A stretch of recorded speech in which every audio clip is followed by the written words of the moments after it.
ప్రార్థన చేసుకొని అన్నకి సమయం అప్పచెప్దాం.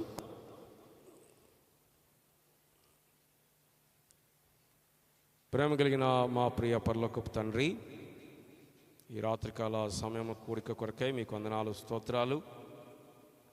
మీ దాసుని క్షేమంగా మా మధ్యలోకి నడిపించినందుకు వందనాలు, స్తోత్రాలు తెలియజేస్తూ ఉంటున్నా.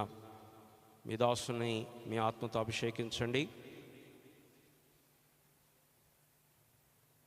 మీ యొక్క ఆత్మ ద్వారా మాతో మీరు మాట్లాడవలసిందిగా దేవా మీ సన్నిధిలో మొరపెడుతూ ఉంటున్నాం. ప్రభువా, నీ ఆత్మ యొక్క పరిచర్య ద్వారా, నీ వాక్యము ద్వారా మా ఆత్మీయ జీవితాలను మీరు కట్టండి, మా ఆత్మీయ జీవితాలను మెరుగుపరచండి. మేము ఎక్కడ అలసిపోయామో, సొలసిపోయామో, ఎక్కడ నిర్లక్ష్యంగా ఉన్నామో, ఎక్కడ మేము ఎదగవలసినంత రీతిగా మేము ఎదగట్లేదో దయతో మమ్మల్ని మీరు జ్ఞాపకం చేసుకొని ప్రభువా నీ వాక్యము ద్వారా మమ్మల్ని సంధించండి, దర్శించండి. మెట్టుకు నాయన మమ్మల్ని అందరినీ కూడా మీ యొక్క వశంలో ఉంచుకొనండి. అటు ఇటు చలించకుండా మా తలంపులు నీ వాక్యం మీద మేము కేంద్రీకరించడానికి సహాయం చేయమని మమ్మల్ని మీ చేతులకు అప్పచెప్పుకుంటూ మీ దాసుని బలపరిచి మా మధ్యలో వాడుకొనుమని వందన స్తోత్రాలు తెలియజేస్తూ, ప్రభువా నీ ప్రజలు కూడా ఎంతోసేపటి నుంచి వేచి ఉన్నారు, వారిని కూడా మీరు బలపరచమని, వాక్యం కొరకు సిద్ధపరచమని మమ్మల్ని మీ చేతులకు అప్పచెప్పుకుంటూ యేసు ప్రభు నామమున ప్రార్థిస్తున్నాము తండ్రి, ఆమెన్.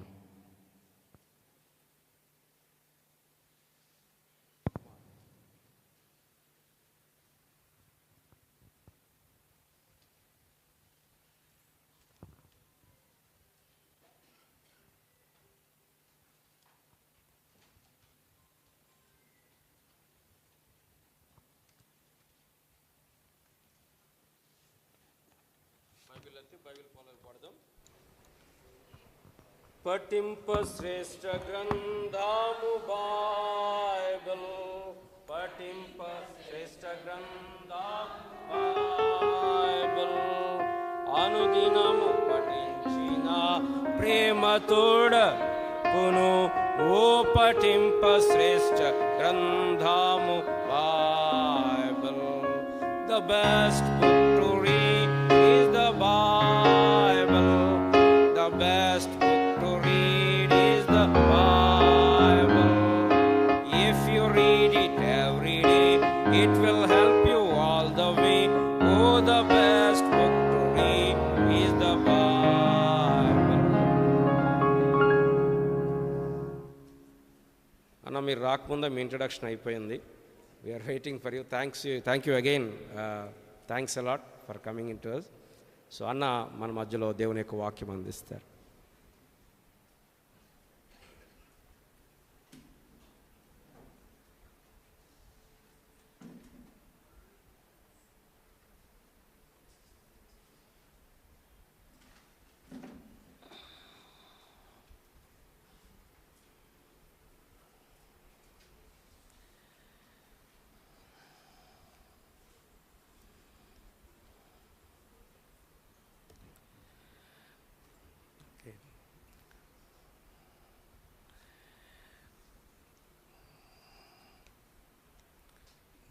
ప్రభునామంలో ప్రియులైన మీ అందరికీ నా హృదయపూర్వకమైన వందనాలు.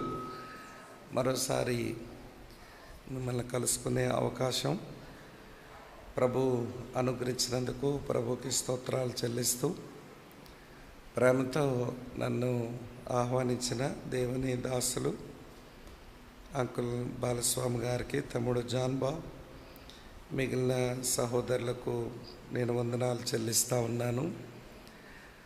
మొదటగా నా ఆలస్యాన్ని మరి మన్నించాలి. ఆలస్యం నాది కాదు, ఇండియన్ రైల్వేస్ది. ఏదేమైనా చేరుకోగలిగాను. పాపం 2 గంటల నుంచి మీరు పాడుతున్నట్టుగా విన్నాను నేను. ఇంకొంచెంసేపు పాడుంటే మీరు నేను వచ్చేసరికి సమస్యలు ఇక్కడ పడి ఉంటారేమో. మంచిది. ఇక మనం కాలయాపన చేయకుండా దేవుని వాక్యాన్ని చదువుకొని మనం కలిసి ధ్యానం చేస్తాం. మరి ఆదివారం రాత్రి వరకు నేను మీ మధ్య ఉండే పని మరి నాకున్నట్టుగా నేను గ్రహించి ఒక పుస్తకాన్ని మీ ముందు ఉంచి దాంట్లో ఉంచి కొన్ని సంగతులు చెబుదామని నేను ప్రేరేపించబడతా ఉన్నాను. ప్రభు యొక్క సహాయం, ఆయన కృప తోడుగా ఉంటే మనం ఈ పుస్తకాన్ని ఈ 3 దినాల్లో మనం అధ్యయనం చేసే ప్రయత్నం చేద్దాం. మొట్టమొదటిగా ఈరోజు ఆ పుస్తకంలోంచి మొదటి అధ్యాయం మొదటి 5 వచనాలు చదువుకొని మనం కలిసి ధ్యానం చేద్దాం. రూతు గ్రంథం మొదటి అధ్యాయం మొదటి 5 వచనాలు మనం మార్చి చదువుదాం. నేను ఒక వచనం చదువుతాను, దయచేసి మీరు ఒక వచనం చదవాలని కోరుతా ఉన్నాను. న్యాయాధిపతులు ఏలిన దినముల యందు దేశములో కరువు కలుగగా యోధా బెత్లెహేము నుండి ఒక మనుషుడు తన భార్యను తన 2 కుమారులను వెంటబెట్టుకుని మోయాబు దేశమున కాపురముండుటకు వెళ్ళెను.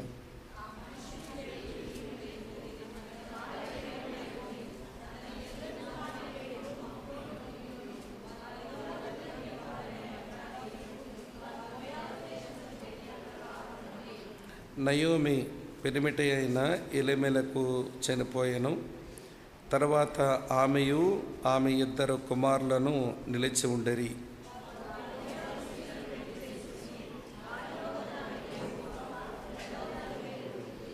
5వ వచనం అందరూ కలిసి చదువుదాం. వారు ఇంచుమించు 10 సంవత్సరములు అక్కడ నివసించిన తర్వాత మహలోను కిల్యోనను 2 చనిపోయిరి. కాగా ఆ స్త్రీ తాను కనిన 2 కుమారులను తన పెనిమిటియు లేనిది ఆయను. ప్రార్థన చేసుకుని వాక్యం విందాం.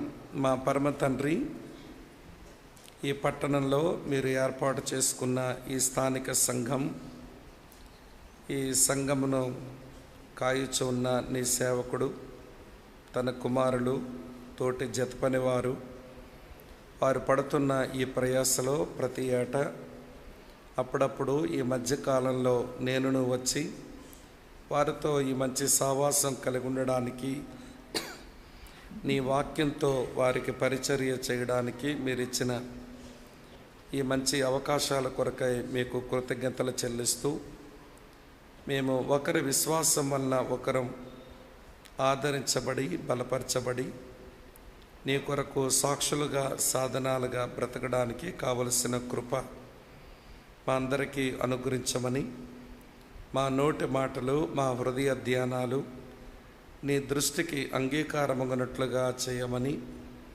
దయగలిగిన నీ ఆత్మ మా పాదములను సమభూమి మీద నిలుపునట్లుగా మీరు కృపాకార్యం చేయమని, మా బలహీనతల్లో నీ బలం పరిపూర్ణం చేయు దేవుడవు. నన్ను బలపరచువాని యందే నేను సమస్తము చేయగలను అన్న లేఖనాన్ని మేము జ్ఞాపకం చేసుకుంటూ నీ కృపను అర్థిస్తున్నాము. మా మధ్య మీ కృపాకార్యం చేయండి. నీ వాక్యమును వినబుద్ధిని పుట్టించుము, గ్రహించు కృపను అనుగ్రహించమని చేరువచ్చిన నీ పిల్లలందరిని బట్టి స్తోత్రం చెల్లిస్తూ నీ దాసుడు పడుతున్న ప్రయాసక ఫలమునిమ్మని క్రీస్తు యేసు నామములోనే స్తోత్రాలు చెల్లించి అడిగి వేడుకొని ప్రార్థిస్తున్నాము తండ్రి. ఆమెన్. ఆమెన్. మంచిది ప్రియులారా, పాత నిబంధన గ్రంథంలో స్త్రీల పేరు మీద వ్రాయబడిన 2 పుస్తకాలలో తొలి పుస్తకం రూతు గ్రంథం. మరి విశేషంగా ఒక అన్యురాలి యొక్క పేరుతో గ్రంథస్థం చేయబడిన పుస్తకం ఈ రూతు గ్రంథం. 4 అధ్యాయాలు కలిగిన ఈ పుస్తకాన్ని మనం 4 రకాలుగా అధ్యయనం చేయవచ్చు అన్నమాట. మొట్టమొదటిగా ఈ 4 అధ్యాయాల్ని ఒక చరిత్ర పుస్తకంగా మనం చదవచ్చు. ఇందులో ఒక కుటుంబం యొక్క చరిత్ర ఉంది. ఆ కుటుంబంలో నుంచి దావీదు పుట్టే వరకు మెస్సియా యొక్క మూలాలు ఈ పుస్తకంలో వ్రాయబడ్డాయి. ఆ కారణం చేతన దీనిని ఒక హిస్టరీ బుక్గా దీన్ని మనం చదవచ్చు, ఎందుకంటే ఇందులో చరిత్ర ఉంది. అదే సమయంలో ఈ పుస్తకాన్ని మనం ఒక డివోషనల్ బుక్గా చదవచ్చు కూడా. ఇది ఒక ధ్యాన పుస్తకం. దేవుని పిల్లలు ధ్యానాలు చేస్తూ ఉన్నప్పుడు వారు తీర్మానాలు చేస్తూ బ్రతుకుతుంటారు. ధ్యానం తరువాత తీర్మానం లేకపోతే ధ్యానం జరిగినట్టే కాదు. కనుక ఈ పుస్తకంలో మనం చదివితే చాలా తీర్మానాలు కనబడతాయి. ఎలిమెలకు ఒక తీర్మానం చేసుకుని మోయాబుకు వెళదామనుకున్నాడు. అతని భార్య నయోమి కూడా భర్తతో పాటు పోదాము అని అనుకుంది. మరి భర్త చనిపోయిన తర్వాత ఇంకా కొద్ది కాలం అక్కడే ఉందామని అనుకుంది. తరువాత ఆమె కుమారులిద్దరూ మోయాబు స్త్రీలను పెళ్లి చేసుకోవడానికి తీర్మానించారు. వారును గతించిపోయిన తర్వాత దేవుడు యోధా బెత్లెహేమును జ్ఞాపకం చేసుకున్నాడు అని విన్న తర్వాత మళ్ళీ నయోమి వెనక్కి వచ్చేద్దామని తీర్మానించుకుంది. అలా వెనక్కి వచ్చేద్దామని ఆమె తీర్మానించుకున్న తర్వాత కోడళ్ళు ఇద్దరిలో ఒక ఆమె తిరిగి మోయాబులో ఉండిపోయేందుకు తీర్మానించింది. అటు తర్వాత రూతు అత్తతో పాటు రావడానికి తీర్మానించింది. ఇట్లా ఈ పుస్తకం నిండా 4 అధ్యాయాల్లో చాలా తీర్మానాలు కనబడతాయి.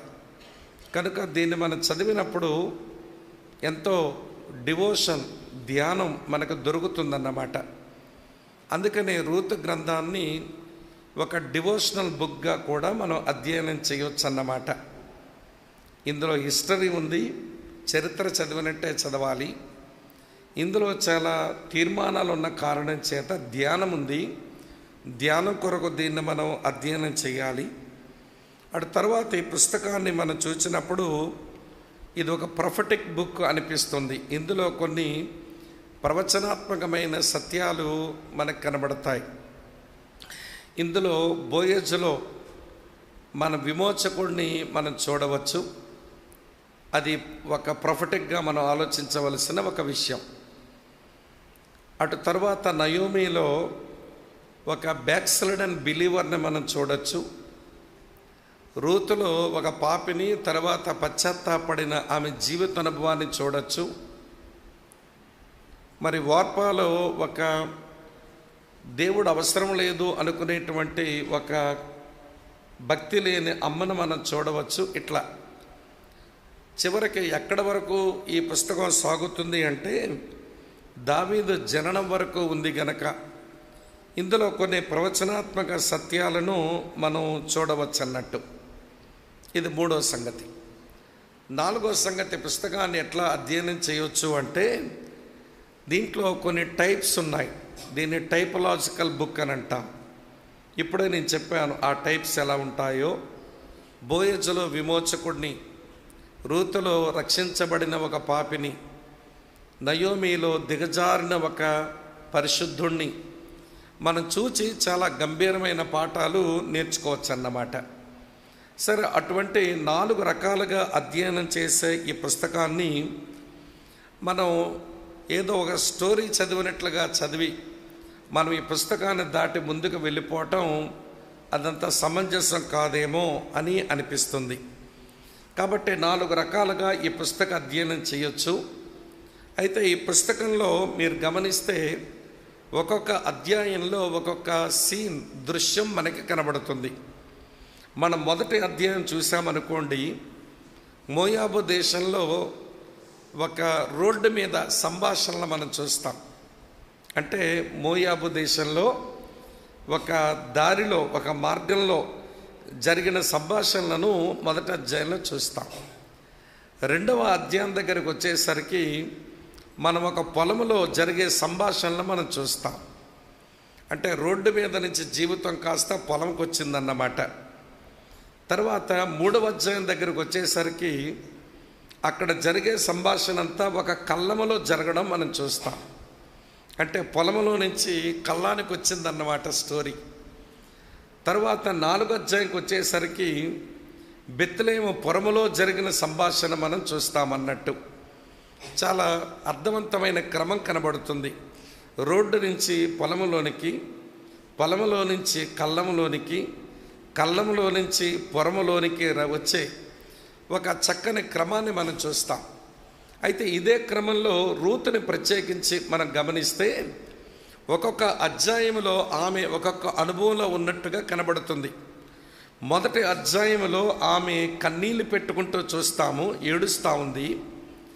2వ అధ్యాయం దగ్గరకు వచ్చేసరికి ఆమె కష్టపడతా ఉంది పొలంలో. 3వ అధ్యాయం దగ్గరకు వచ్చేసరికి ఆమె కనిపెడుతూ కూర్చుంది ఆయన పాదాల దగ్గర. 4వ అధ్యాయం దగ్గరకు వచ్చేసరికి ఆమెకు కళ్యాణమే జరిగింది. ఇప్పుడు ఆమె కళ్యాణానికి ముందు కనిపెట్టే అనుభవం, కనిపెట్టే అనుభవానికి ముందు కష్టపడే అనుభవం, కష్టపడే అనుభవానికి ముందు కన్నీళ్లు పెట్టుకునే అనుభవం, అది కూడా ఒక క్రిస్టియన్ బిలీవర్కు కావలసిన చక్కని ఆత్మ సంబంధమైన అనుభవాలా అన్నట్టుగా ఈ అనుభవాలను మనం అధ్యయనం చేయవచ్చు అన్నమాట. లోపలికి వెళ్ళాక వాటి సంగతి తర్వాత చూద్దాం. కానీ ముందు ఊరికే దీని యొక్క స్ట్రక్చర్ని, దీని నిర్మాణాన్ని కొంచెం మీకు జ్ఞాపకం చేస్తే, మరి ఆదివారం రాత్రి వరకు మీరు నాతో కలిసి కొంచెం ప్రయాణం చేయగలుగుతారేమో అని చెప్పి ఈ జర్నీ కొంచెం మీకు జ్ఞాపకం చేస్తున్నానన్నమాట. ఇంకో విషయం మీతో చెప్పనివ్వండి. ఈ పుస్తకంలో ఈ 4 అధ్యాయాల్లో కొంత సమయం మనకు కనబడుతుందన్నమాట. మొదటి అధ్యాయంలో 10 సంవత్సరాల సంఘటనలు ఉన్నాయి. 2వ అధ్యాయం దగ్గరికి వచ్చేసరికి 2 నెలల సంఘటనలు రాసి ఉన్నాయి. 3వ అధ్యాయం దగ్గరకు వచ్చేసరికి ఒక రాత్రి సంఘటన రాసి ఉంది. తర్వాత 4వ అధ్యాయం దగ్గరకు వచ్చేసరికి ఒక సంవత్సరపు సంఘటనలు రాసి ఉన్నాయి. మీరు నాతో ఉన్నారా? 10 సంవత్సరాలు, 2 నెలలు, ఒక రాత్రి, ఒక సంవత్సరం. ఒక మాటలో చెప్పాలంటే 11 సంవత్సరాల 2 నెలల 1 రాత్రి అనుభవాలన్నీ ఈ 4 అధ్యాయాల్లో మనం చాలా స్పష్టంగా మనకి కనబడుతూ ఉంటాయి. సో అటువంటి చక్కని చరిత్ర, ధ్యానం, అలాగనే ప్రవచనం, చివరికి ఇందులో ఉన్నటువంటి అలంకారాల నుంచి నేర్చుకునే పాఠాలు, ఇవన్నీ 4 అధ్యాయాల్లో ఉండగా మనం ఆదివారం రాత్రిలోపుగా మొత్తం పుస్తకం నిండా ట్రావెల్ చేసి మనం నేర్చుకోవలసిన ఆధ్యాత్మిక పాఠాలు ఏమైతే ఉన్నాయో అవన్నీ నేర్చుకోవడానికి మనం ప్రయత్నం చేద్దాం. సరే, ఈ రాత్రి నేను మీరు చదివిన వచనాలు 5 వచనాలు నేను కొంచెం సూపర్ స్లో ఎక్స్ప్రెస్గా చదివాను, మీరు కొంచెం సూపర్ స్పీడ్ ఎక్స్ప్రెస్లా చదివారు. మరి చదివిన మాటలు మనసుకు పట్టాయో లేదో నాకు తెలియదు, కానీ మీరు కొంచెం గబగబా చదువుతున్నట్టు నాకు అనిపించింది. మరి నేనేమో కొంచెం స్లోగా నడిచినవి ఎప్పుడు విలువైనవే తెస్తాయంట, స్పీడ్గా నడిచేవాడితోనే ప్రమాదం అంట. ఒక ఆయన అన్నాడు, గూడ్స్ బండి ఎప్పుడు స్లోగానే పోద్ది, కానీ దాని వ్యాగన్స్లో చాలా ఖరీదైనవే ఉంటాయి, కనుక దేవుని పిల్లలు కొంచెం గూడ్స్ బండిలాగా వెళ్తేనే మంచిది, విలువైన వాటిని మోసుకొని అన్నాడు ఒక పెద్ద మనిషి. కనుక కొంచెం బైబిల్ చదివినప్పుడు ఎప్పుడైనా కొంచెం నిదానించి సావధానంగా చదివితే మన పెదాలు పలికిన ఆ వచనాలు మన చెవిలో పడి అవి కొంచెం ఆలోచించడానికి ఉపయోగపడతాయి అన్నమాట. సరే, మళ్ళీ చదివించాలండి, టైం అవుతుంది కాబట్టి ఈ 5 వచనాలను ఆధారంగా చేసుకుని ఒక ప్రాముఖ్యమైన విషయం ఈ రాత్రి మనం ధ్యానం చేస్తాం. అందులో మొట్టమొదటి సంగతి 5 వచనాల నుంచి మనం ధ్యానం చేసే విషయం ఏమిటి అంటే దేవుని యొద్ద నుంచి వెడలిపోవడం, డిపార్చర్ ఫ్రమ్ గాడ్. దేవుని యొద్ద నుంచి వెడలిపోవడం. ప్రియులారా, చాలామంది దేవుని పిల్లల జీవితంలో ఈ అనుభవం తారసపడుతూ ఉంది. దేవునికి దగ్గరగా ఉండవలసిన దేవుని పిల్లలు చాలాసార్లు దేవుని యొద్ద నుంచి వీళ్ళు వెడలిపోతున్నారా అన్నట్టుగా ఉంటుంది. సరే, ఆ సంఘటనే ఈ 5 వచనాల్లో రాసి ఉంది. ఈ 5 వచనాలను ఆధారంగా చేసుకొని దేవుని యొద్ద నుంచి వెడలిపోతున్న ఈ కుటుంబ జీవితంలోంచి కొన్ని ప్రాముఖ్యమైన విషయాలు మనం అధ్యయనం చేస్తాం. నేను 4 విషయాలు చెప్తాను. మరి సమయం ఎక్కువైంది కాబట్టి కొంచెం ఓపిక చేసుకుని ఈ రాత్రి మీరు వినాలని కోరుతా ఉన్నాను. 4 విషయాలు చెప్తాను. మొట్టమొదటి విషయం ఏం చెప్పగోరుతున్నానంటే సమయాల గురించి చెప్పాలనుకుంటున్నాను. ఏమండి, ద పీరియడ్, ఒక సమయం గురించి మీతో చెప్తాను. ఏ సమయంలో ఈ సంఘటనలు జరిగినాయి అనేది మనం వింటూనే ఆ రోజు ఏ సమయాలు, ఈరోజు మనం ఏ సమయాల్లో ఉన్నాము అనేది మనం నేర్చుకోవడానికి ప్రయత్నం చేద్దాం. రెండో సంగతి ఏం చెప్తానంటే ఈ 5 వచనాలను ఆధారంగా చేసుకుని ద ప్రాబ్లం, సమస్యను గురించి మీతో మాట్లాడతాను. ఆ రోజున వారికి ఏ సమస్య వచ్చింది, దేవుని వద్ద నుంచి వెడలిపోయేటంత సమస్య, ఈ రోజున మనం ఎదుర్కొంటున్న సమస్యలు ఏమిటి, అది నేను కొంచెం చెప్తాను మీకు. మూడో సంగతి ఏంటంటే ద పాత్, ఏమంటే ఆ సమస్యలు వచ్చినప్పుడు వారు ఏ మార్గాన్ని ఎంచుకున్నారు అనేది చెప్తాను. మనందరి జీవితంలో సమస్యలు మనకి ఎదురైనప్పుడు మనం ఎంచుకుంటున్నటువంటి మార్గాలు ఏమిటి, మనం ఏ మార్గం గుండా ప్రయాణం చేయదలుస్తున్నాము అనేది కూడా చెప్తాను. చివరిగా నేను చెప్పగోరేది ఏంటంటే చివరి మాట ద పెనాల్టీ. ఏమండి, అది మూల్యం, ఎలాంటి మూల్యం చెల్లించవలసి వస్తుంది అనే విషయం కూడా నేను మీతో చెప్తాను. సులువుగా గుర్తుపెట్టుకోండి, సమయము, సమస్య, మార్గము, మూల్యం. అయిపోయింది నా ప్రసంగం. అంటే ఇప్పుడు మొదలు పెడతా అమ్మ, ఆ 4 సంగతులు ఇప్పుడు మొదలు పెడతా. ఏమండి, సమయాలు గుర్తెరగాలి, సమస్యను గుర్తించాలి, సరైన మార్గం ఎంచుకోవాలి, ఎలాంటి మూల్యం చెల్లించవలసి వస్తుందో తెలుసుకుంటే మనం ఎటు మళ్ళీ రావాలో అటు వచ్చే ప్రయత్నం మనం చేస్తాం. కనుక ఈ 5 వచనాల్లో మొట్టమొదటి విషయం ఏమంటే ద పీరియడ్, ఏమండి సమయం. ఏ సమయంలో ఈ వచనాలు సంఘటన ఉందో అనేది మనం ఇక్కడ రాయబడిన మాటల్లోనే చూడవచ్చు అన్నమాట. చూడండి, మొదటి వచనం చదువుతాను. ఏముంది, న్యాయాధిపతులు ఏలిన దినముల యందు అని రాసి ఉంది. అవి ఏమి దినములు అంటే న్యాయాధిపతి ఏలిన దినములు. ఈ రూతు గ్రంథంలో జరిగిన సంఘటనలు న్యాయాధిపతులు ఏలిన దినముల్లో జరిగినాయి. ప్రియులారా, దీనికంటే ముందున్న పుస్తకం న్యాయాధిపతుల గ్రంథం. ఈ న్యాయాధిపతుల గ్రంథానికి ఒక వచనం ముఖ్య వచనంగా ఉంటుంది. ముఖ్య వచనం అని ఎందుకంటామంటే పదే రిపీటెడ్గా అది రాసి ఉంది కాబట్టి. ఏదైనా ఒక వచనం తరచూ ఒక పుస్తకంలో వ్రాయబడితే అది ఆ పుస్తకానికి ముఖ్య వచనం అవుతుందన్నమాట. చూడండి, ఒక పేజీ ముందుకు తిప్పి ఆ చివరి వచనం చదవండి. 25వ వచనం ఏమి రాసిందో, ఆ దినములలో ఇశ్రాయేలీయులకు రాజు లేడు, ప్రతి వాడును తన ఇష్టానుసారముగా ప్రవర్తించచ్చు వచ్చెను. న్యాయాధిపతులు ఏలిన దినములు దాదాపు లెక్క కడితే 325 సంవత్సరాల దేవుని ప్రజల చరిత్ర.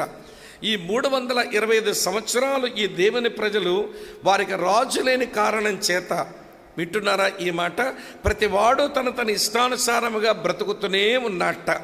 కనుక వారి ఇష్టానుసారంగా బ్రతుకుతున్నప్పుడు ఆ సమయాలలో ఏమి జరిగింది, అవి ఎలాంటి సమయాలు మీకు అర్థమయ్యేలా చెప్పే ప్రయత్నం చేస్తాను, శ్రద్ధగా వినండి.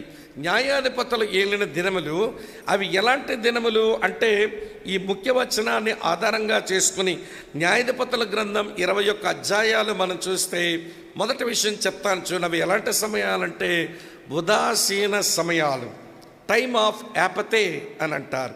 ఇది ఉదాసీన కాలం. వాళ్ళు వెచ్చగా లేరు, అలాగని వీరు చల్లగా లేరు.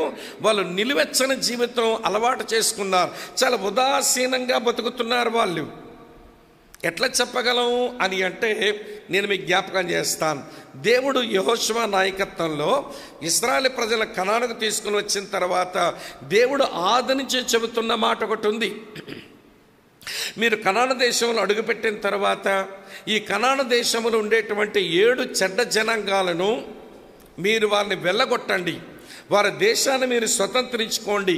ఇది మీ పితరుడైన అబ్రాముకు నేను వాగ్దానం చేసిన దేశం, దీన్ని స్వతంత్రించుకోవడంలో మీరు శ్రద్ధ వహించండి అని దేవుడు పదే యెహోషువ ఉన్న రోజుల నుంచి చెప్తా వస్తున్నాడు. చూపించమంటారా? యెహోషువ గ్రంథం 3వ అధ్యాయం తెరవండి ఒక్కమారు. యెహోషువ గ్రంథం 3వ అధ్యాయం నేను చదువుతున్నాను, చూడండి 11వ వచనం. జీవము గల దేవుడు మీ మధ్య ఉన్నాడనియు ఆయన నిశ్చయముగా మీ ఎదుట నుండి కనానీయులను, హిత్తీయులను, హివ్వీయులను, పెరిజీయులను, గిర్గేషీయులను, అమోరీయులను, యెబూసీయులను వెళ్ళగొట్టుననియు దీనివల్ల మీరు తెలుసుకొందురు. దేవుడు వెళ్ళగొడతాడు, అది దేవుడు చేసే పని. మరి మీరేం చేయాలి?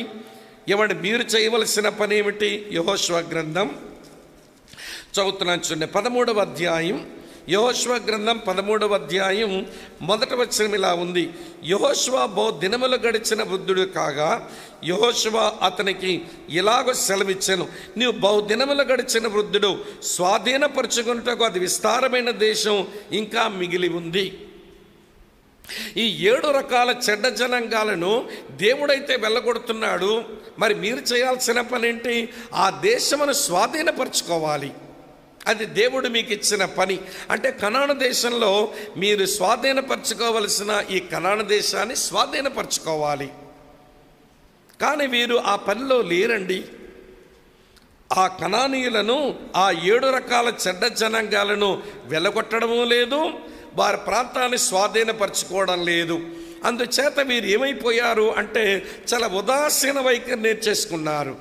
ఆత్మ సంబంధమైన తీవ్రత లేదు, అలాగని ఆత్మ సంబంధం మాంద్యత ఉందని అనలేము. వీళ్ళు చాలా మధ్యస్థంగా మిగిలిపోయారు. మీరు న్యాయాధిపతుల గ్రంథం చదివితే భలే స్పష్టంగా మీకు కనబడుతుంది వీళ్ళు ఎంత ఉదాసీన వైఖరిలోకి వచ్చారో.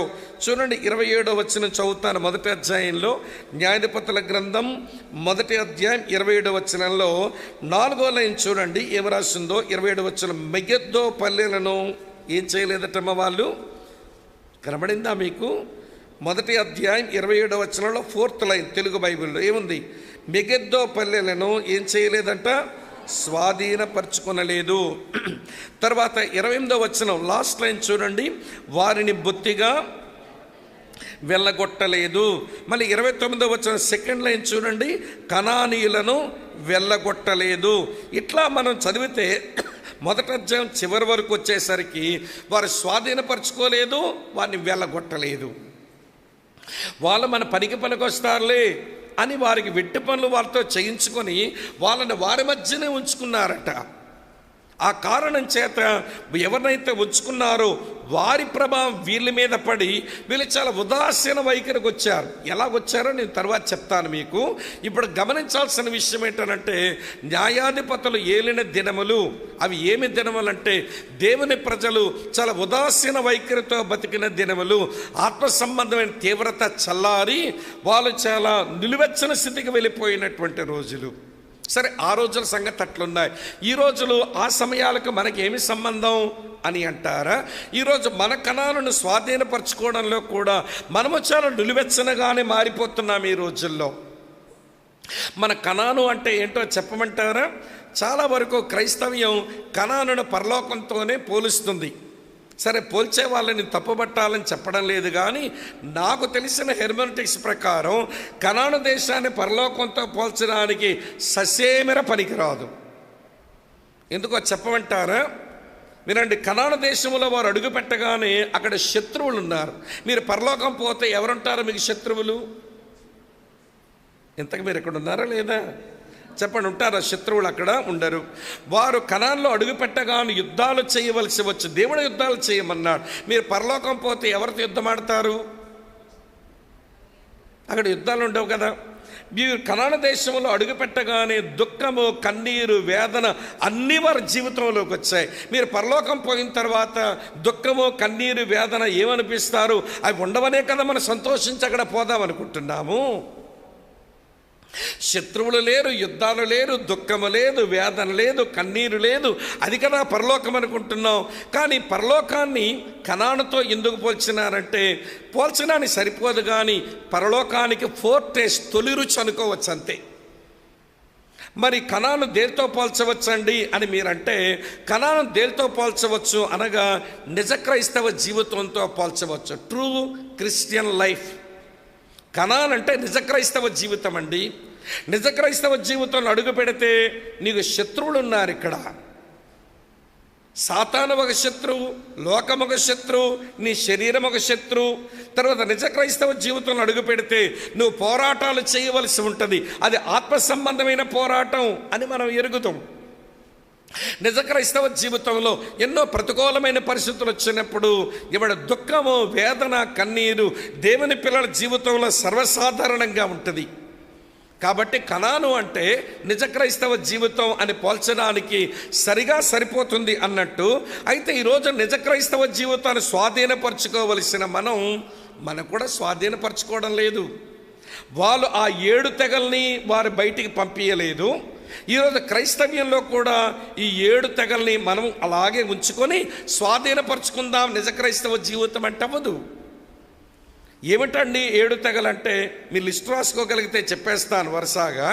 కనానీయులు వారు మోరల్ ఇంప్యూరిటీ, నైతిక అపరిశుద్ధులు. వాళ్ళు నేకెడ్నెస్ను చూడడం అలవాటైన వాళ్ళు. నోవా యొక్క నేకెడ్నెస్ను చూసిన హామ్ యొక్క సంతానమే కనానీయులు. అమ్మ వింటున్నారా? ఆ రోజున కనానీయులు, ఈ రోజున కూడా వినండి, మోరల్ ఇంప్యూరిటీ ఉంది. ఆ కారణం చేతనే క్రైస్తవులు నిజ క్రైస్తవ జీవితాన్ని స్వతంత్రించుకోవడం లేదు. రెండవది హిత్తీయులు అనగా కోర్లింగ్ నేచర్, దెబ్బలాడే గుణం. ఏమంటే హేతు కుమార్తెలైనటువంటి వారు ఏశావు పెళ్లి చేసుకుంటే రెబెక్కంటుంది, ఏమండి మన పెద్దబ్బాయి హేతు కుమార్తెని పెళ్లి చేసుకున్నాడు, వీళ్ళు దెబ్బలాడే గుణం కలిగిన వాళ్ళండి. మీ చిన్నబ్బాయి కూడా ఇక్కడ వాళ్ళని ఎవరినైనా పెళ్లి చేసుకుంటే అసలు నేను బ్రతికొండడం అవసరం, నీ చావటమే మంచిదేమో అంటుంది పాపం రెబెకా ఇస్సాకు దగ్గరికి వచ్చి. వింటున్నారా మీరంతా? ఆ రోజున హేతు సంతానం, ఈ రోజున దెబ్బలాడే నైజం. ఇవేమి తగలకుండా, వీళ్ళేమి తరిమేయకుండా, వీటిని వెళ్ళగొట్టకుండా నిజ క్రైస్తవ జీవితాన్ని అనుభవించడం దేవుని పిల్లలకు సాధ్యం కాదు. తర్వాత ఇవ్వీలు అంటే డిసెప్టివ్ నేచర్ కలిగిన వారు, ఇవ్వండి మోసపు నైజం కలిగిన వారు. ఆ రోజునేమో ఇవ్వీలు, ఈ రోజునంతా మోసపు నైజమే. ఎవడు ఎలా డుమ్మా కొట్టాలో కొట్టి ఎవడి ఎదుటివాడిని ముంచేసేటువంటి నైజం ఎవడి దేవుని పిల్లల జీవితంలో కనబడుతుంటే నిజ క్రైస్తవ జీవితాన్ని వీరేమి స్వతంత్రించుకుంటారు అనిపిస్తుంది. అమ్మ వింటున్నారా? 4వ సంగతి చెప్తా. 4వది ఏమంటే పెరిజీయులంట. పెరిజీయులు ప్రాకారము లేని పురములో బ్రతికే, వీళ్ళు సెల్ఫ్ కంట్రోల్ ఉండదు. ప్రాకారములైన పురముల్లో బ్రతికేవారు పెరిజీయులు. ఈ రోజున కూడా మనకి సెల్ఫ్ కంట్రోల్, నోటికి అదుపు ఉండదు, చెప్పరే, ఆలోచనలకి అదుపు ఉండదు. ఆలోచనలు ఎట్టబడితే అట్లా పరిగెడుతున్నాయి. ఈరోజు నోరు కూడా ఎలా పడితే అలాగే మనం విసురుతున్నాము. మనకి సెల్ఫ్ కంట్రోల్ లేదు ఈ రోజున.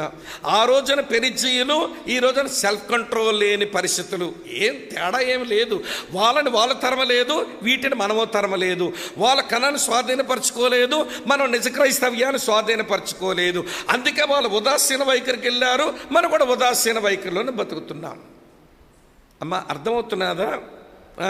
కనాయిన్లు అంటే నైతిక అపరిశుద్ధులు, హిత్తీయులు అంటే దెబ్బలాడే నైజము కలిగిన వారు, హివ్వీయులు అంటే మోసపు గుణము కలిగిన వారు, పెరిజీయులు అంటే స్వయం నిగ్రహం లేని వారు. దాని తర్వాత గిర్గేషీయులు అని చూస్తాం. వీళ్ళని కూడా తరిమేమన్నాడు దేవుడు. గిర్గేషీయులు అంటే వింటున్నారు ప్రియులారా, వీళ్ళు బెదిరిస్తే బెదిరిస్తారు, తిరగబడితే వీళ్ళు భయపడతారు. అదే బైబిల్లో వారి యొక్క నైజం. అందుకని గిర్గేషీయులు అంటే సెటానిక్ నేచర్ కలిగిన వారు, దెయ్యపు నైజం. సాతానుడు ఎట్లా వంటి వాడంటే మళ్ళీ భయపడుతుంటాడు, భయపడనంత వరకు.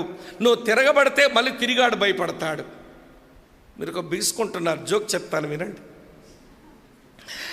ఒక ఊర్లోనంట రోడ్డు మీద ఒకడు కుర్చీ వేసుకొని పెద్ద దుడ్డు కర్ర పట్టుకొని పెద్ద పెద్ద మీసాలు పెట్టుకొని కూర్చొని ఆ దారిని పోయే వాళ్ళందరినీ అంటుంటాడు, ఒరేయ్ డబ్బులేంటి ఎక్కడ అంటాడంట. ఆడి మీసాలు చూసి, వాడి శరీరం చూసి, చేతిలో ఉన్న దుడ్డు కర్ర చూసి, వీడితో గొడవ ఎందుకురా బాబు మనకి అని అందరూ పైసలు ఇచ్చే పోతున్నారట. ఎవ్వరూ అతగాడి తిరగబడరు. సరే ఒకరోజు ఉదయాన్నే చిన్న పిల్లాడు పోతున్నట్ట, ఒరే పిల్లాడా డబ్బులు ఎక్కడా అన్నట్ట. అనగానే వీడ నేను ఇయ్యను అన్నాడు. ఏంట్రా వెయ్యమంటే వెయ్యనట్టున్నావు, అందరూ నేనంటే బెదిరిపోతారు, ఎక్కడ డబ్బులు అన్నట్ట. నేను ఇయ్యను అన్నట్ట. అనగానే వీడు అంటాట కుర్చీలు కూర్చొని, నేను లేచొస్తే మనిషిని కాదు తెలుసా అన్నాడట.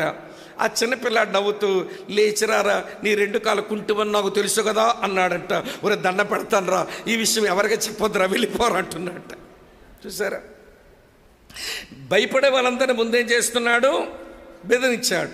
ఇవ్వండి, వారి సంగతి తిరిగిన వాడు తిరగబడితే ఇప్పుడు ఏమవుతున్నాడు? వీడు భయపడుతున్నాడు. దెయ్యపు నైజమిదే, సైతాను బుద్ధి అలాగే ఉంటుంది.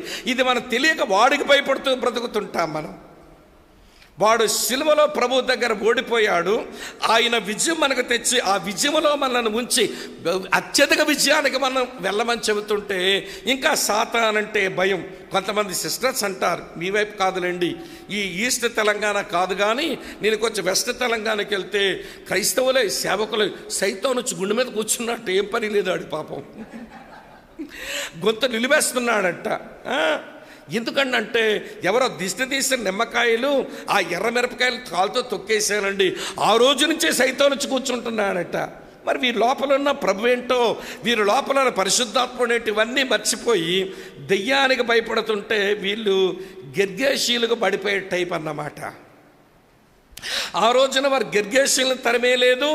ఈ రోజున మనము సాతాను మీద భయాన్ని మనం వెళ్ళగొట్టుకోలేకుండా కూర్చున్నాం. అమ్మ, అర్థమవుతున్నదా? ఇవ్వండి, ఎందుకు చెప్పాను ఇప్పుడు మీకు? 5 చెప్పాను, 6 చెప్తాను చూడండి. 6వది ఏంటనంటే అమోరీయులు. అమోరీయులు అంటే మీరు ఆమోస గ్రంథంగా చదివితే అమోరీయులు ఇవ్వండి వాళ్ళు ప్రౌడ్ పీపుల్, చాలా గర్విష్ఠులు. ఏమండి, ఆ రోజున అమోరీయులు కూడా దేవుడు తరిమేమన్నాడు. ఈ రోజున మనం నిజ క్రైస్తవ జీవితాన్ని స్వతంత్రించుకోవడానికి మన గర్వాన్ని మనం వెళ్ళగొట్టుకోవాలి.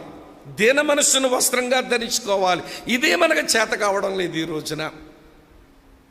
చివరి జనంగా చెప్తాను వినండి. 7వ విషయం, యెబూసీయులు అని రాసి ఉంది. యెబూసీయులు అంటే ఎవరో తెలుసా? వీళ్ళకి సెల్ఫ్ కాన్ఫిడెన్స్ ఎక్కువ. ఒక మారు దావీదు యెబూసీయుల మీదకు యుద్ధానికి వస్తుంటేను ఈ యెబూసీయుల యొక్క రాజు అంటాడు, హే దావీదు వస్తే మనకేంటి లెక్కరా, మన ఊర్లో గుడ్డోళ్ళు కుంటోళ్ళు నడ్డోళ్ళు వెళ్తేనే దావీదును సునాయాసంగా జయించేస్తారని వాడు అంటున్నాడు. యెబూసీయుల రాజు అంటున్నాడు. అంటే ఏంటన్నమాట? తమ మీద తమకు నమ్మకం ఎక్కువ, వీళ్ళ సెల్ఫ్ కాన్ఫిడెన్స్ ఎక్కువ. దేవుని మీద నమ్మిక కంటే తమ మీద తమ నమ్మికలు ఎక్కువ పెట్టుకునే వాళ్ళు ఈ రోజున క్రైస్తవ్యంలో ఉన్నారు. ఈ 7 వీటిని వెళ్ళగొట్టగానే మన నిజ క్రైస్తవ జీవితాన్ని స్వతంత్రించుకోలేకపోతున్నాం. కాలాలు అర్థమవుతున్నాయా? అమ్మ, వింటున్నారా? వారు నైతిక అపరిశుద్ధతను కనానీని వెళ్ళగొట్టలేదు, మనం నైతిక అపరిశుద్ధతను వెళ్ళగొట్టలేదు. వాళ్ళు హిత్తీలను వెళ్ళగొట్టలేదు, మనం దెబ్బలాడే నైజాన్ని వెళ్ళగొట్టలేదు. వాళ్ళు హివ్వీలను వెళ్ళగొట్టలేదు, మనమేం మోసపు నైజాన్ని వదులుకోలేదు. వాళ్ళేమో వింటున్నారా, వారు స్వయం నిగ్రహం లేని వారు అయినా పెరిచీలను వెళ్ళగొట్టలేదు, మన స్వయం నిగ్రహాన్ని వదులుకోలేదు, కలిగి ఉండలేదు. వాళ్ళేమో వింటున్నారా ఈ మాట, గెర్గేషీలను వెళ్ళగొట్టలేదు, మనమేమో సాతాను యొక్క భయాన్ని వెళ్ళగొట్టుకోలేదు. వాళ్ళేమో యెబూసీయులను అమోరీయులను వెళ్ళగొట్టలేదు, మన గర్వాన్ని వెళ్ళగొట్టుకోలేదు. వాళ్ళు యెబూసీయులను వెళ్ళగొట్టలేదు, మన దగ్గర ఉన్న స్వయం నమ్మకాన్ని మనం వెళ్ళగొట్టుకోలేక వాళ్ళకే మనకు ఏమీ పెద్ద వ్యత్యాసం లేదు. అర్థమవుతుందా? న్యాయాధిపతులు ఏలిన దినములు అవి ఉదాసీన కాలం, నిలువెచ్చని కాలం. దేవుని ప్రజలకు దేవుడు ఏదైతే అనుగ్రహించాడో ఆ పని చేయలేక వారు మిగిలిపోయారు. ఇంతకంటే ఎక్కువ చెప్పలేని ఒక విషయం కాలాల్లోనే ఒకటి చెప్పా. ఏమి కాలం అంటే ఉదాసీన కాలం అన్నాను ఒకటి. రెండవ సంగతి ఏంటంటే ఆ రోజులు న్యాయాధిపతులు ఏలిన దినములు అవి ఎలాంటి దినములు అంటే విశ్వాస భ్రష్టత్వపు దినములు. విశ్వాసపు భ్రష్టత్వపు, ద టైమ్ ఆఫ్ అపాస్టసీ, విశ్వాస భ్రష్టత్వపు దినములు. ఎందుకు ఆ మాట అనవలసి వచ్చింది అని అంటే నేను జ్ఞాపకం చేస్తాను వినండి. మీకు అందరికీ బాగా తెలిసిన వచనం యెహోషువ గ్రంథం 24:15లో యెహోషువ బతికున్నప్పుడు ఏమన్నాడు చెప్పండి? మీరు ఎవరిని సేవిస్తారో సేవించండి, నేనును నా ఇంటి వారును యెహోవానే సేవిస్తాము అని చెప్పారు. ఆ మాట విన్న ఆనాటి దేవుని ప్రజలు యెహోషువకు తిరిగేమన్నారో జ్ఞాపకం చేసుకోండి ఒకసారి. యెహోషువ గ్రంథం 24:16 ఆ రోజుల్లో వీరేమన్నారు? మేము యెహోవాను విడిచి ఇతర దేవతలను కానీ మేము సేవించిన ఎడల మేము శాపగ్రస్తులమగుదుముగాక అన్నారు. ఏమయ్యా జాషువా, నీకే పెద్ద పౌరుషం ఉందా దేవుని సేవించడానికి? మేము కూడా దేవుణ్ణి సేవిస్తామని మరి పౌరుషంగా మాట్లాడినటువంటి వాళ్ళు ఇప్పుడు న్యాయాధిపతులు ఏలిన రోజుల్లో ఎట్లా మారారో చూపించనా? చదువుతాను చూడండి. న్యాయాధిపతుల గ్రంథం 2వ అధ్యాయం. న్యాయాధిపతుల గ్రంథం 2వ అధ్యాయం చదువుతున్నాను చూడండి ప్రియులారా. ఇలా ఉంది 11వ వచనం. ఇశ్రాయేలీలు యెహోవా కన్నుల ఎదుట కీడు చేసి ఐగుప్తులో నుండి వారిని రప్పించిన తమ దేవుడైన యెహోవాని విసర్జించి బయలుదేవతను పూజించారట. కింద ఒక వచనం మాని 13వ వచనం చూడండి మరలా. వారు యెహోవాని విసర్జించి బయలును అస్తారోతును పూజించారు. కనాను దేశంలో ఉన్న ఈ 2 వినండి అన్య దేవుళ్ళ గురించి మీకు తెలియాలి. బయలు అనగా వింటున్నారా, వర్షాలు ఇచ్చే దేవుడని కనానీయుల నమ్మకం. బయలు అనగా పంటలు బాగా పండించే దేవుడని కనానీయుల నమ్మకం. అందుచేతనే దేవుడు బయలును ఆరాధిస్తున్నటువంటి రోజుల్లో ఏలీని నిలబెట్టి వర్షం లేకుండా చేశాడు. ఒరే బయలు కాదురా మీకు వర్షాలు ఇచ్చేవాడు, నేను మీకు వర్షాలు ఇచ్చేవాడని. బయలు కాదు మీకు పంటలు పండించేవాడు, నేను పంటలు పండించేవాడినని దేవుడు రుజువు చేయడానికే 3.5 సంవత్సరాలు వర్షం కురిపియలేదు. మళ్ళీ ఏలియా ప్రార్థన చేస్తే వర్షాలు మళ్ళా దేవుడు అనుగ్రహించాడు. బయలు వర్షాలు ఇచ్చే దేవుడు, బయలు పంటలు బాగా పండించే దేవుడు. అది కనానీయుల నమ్మకం. అటు తర్వాత అస్తారోతు అంటే ఎవడి పిల్లలు లేనటువంటి వారు పిల్లల కొరకు అస్తారోతును పూజిస్తుంటారన్నమాట. ఏమంటే మన భాషలో చెప్పాలంటే అస్తారోతు అంటే సంతాన లక్ష్మి అన్నమాట. మీకు విడ్డూరమైన ఏమండి ట్రెడిషన్ మీతో చెప్పనా? బయలు అస్తారోతు ప్రేమించుకున్నారట. వీరిద్దరికి పెళ్లి చేసే వరకు దేవుడు లేకపోయాడు.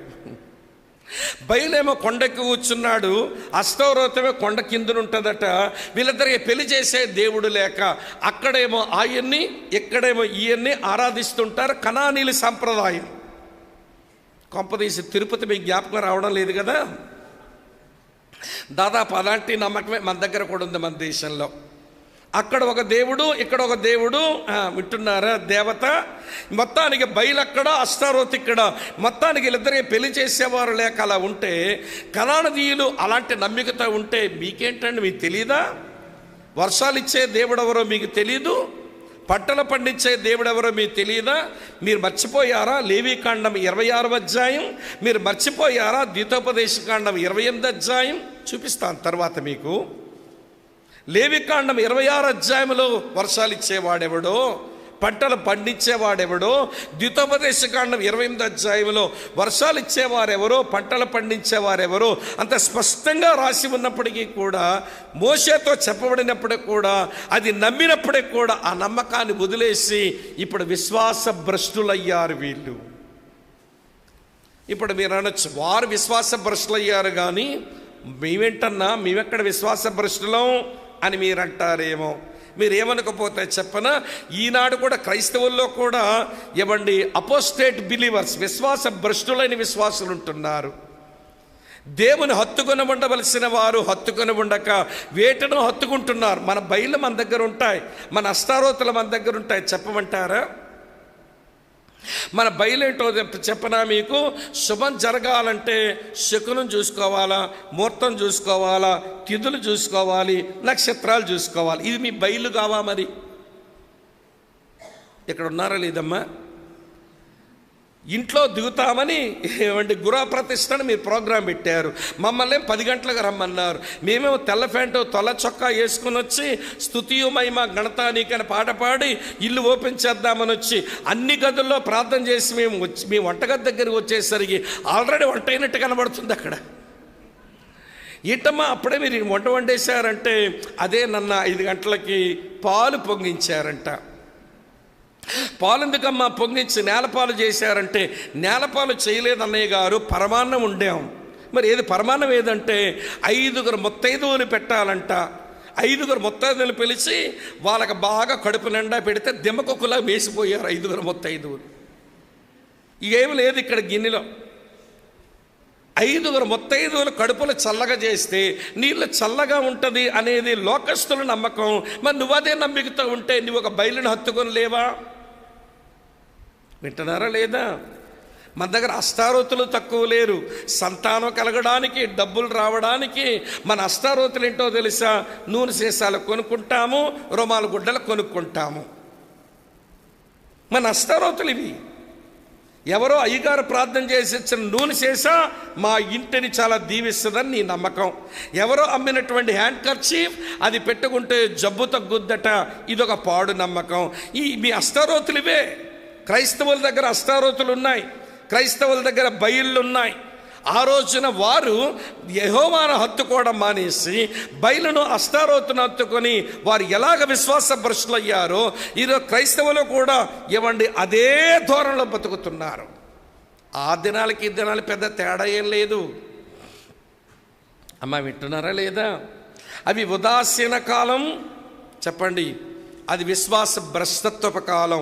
ఈ రోజుల్లో అదే కాలాల్లో మనం బ్రతుకుతున్నాం. ఏమీ వ్యత్యాసం లేదు, ఇంకా తీవ్రత పెరిగిందే కానీ తగ్గలేదు. మూడో సంగతి చెప్తాను. ఇంకా టైంని గురించి, కాలాన్ని గురించి మరో మాట చెప్పాలంటే అది అరాచకాలు జరిగే కాలం. అమ్మ టైమ్ ఆఫ్ ఎనార్కే అని అంటారు. అనార్కే అంటే భయంకరమైన ఎవడి రాజు లేడు, అరాచకాలు చేయటం వీళ్ళకి అలవాటైపోయిందండి.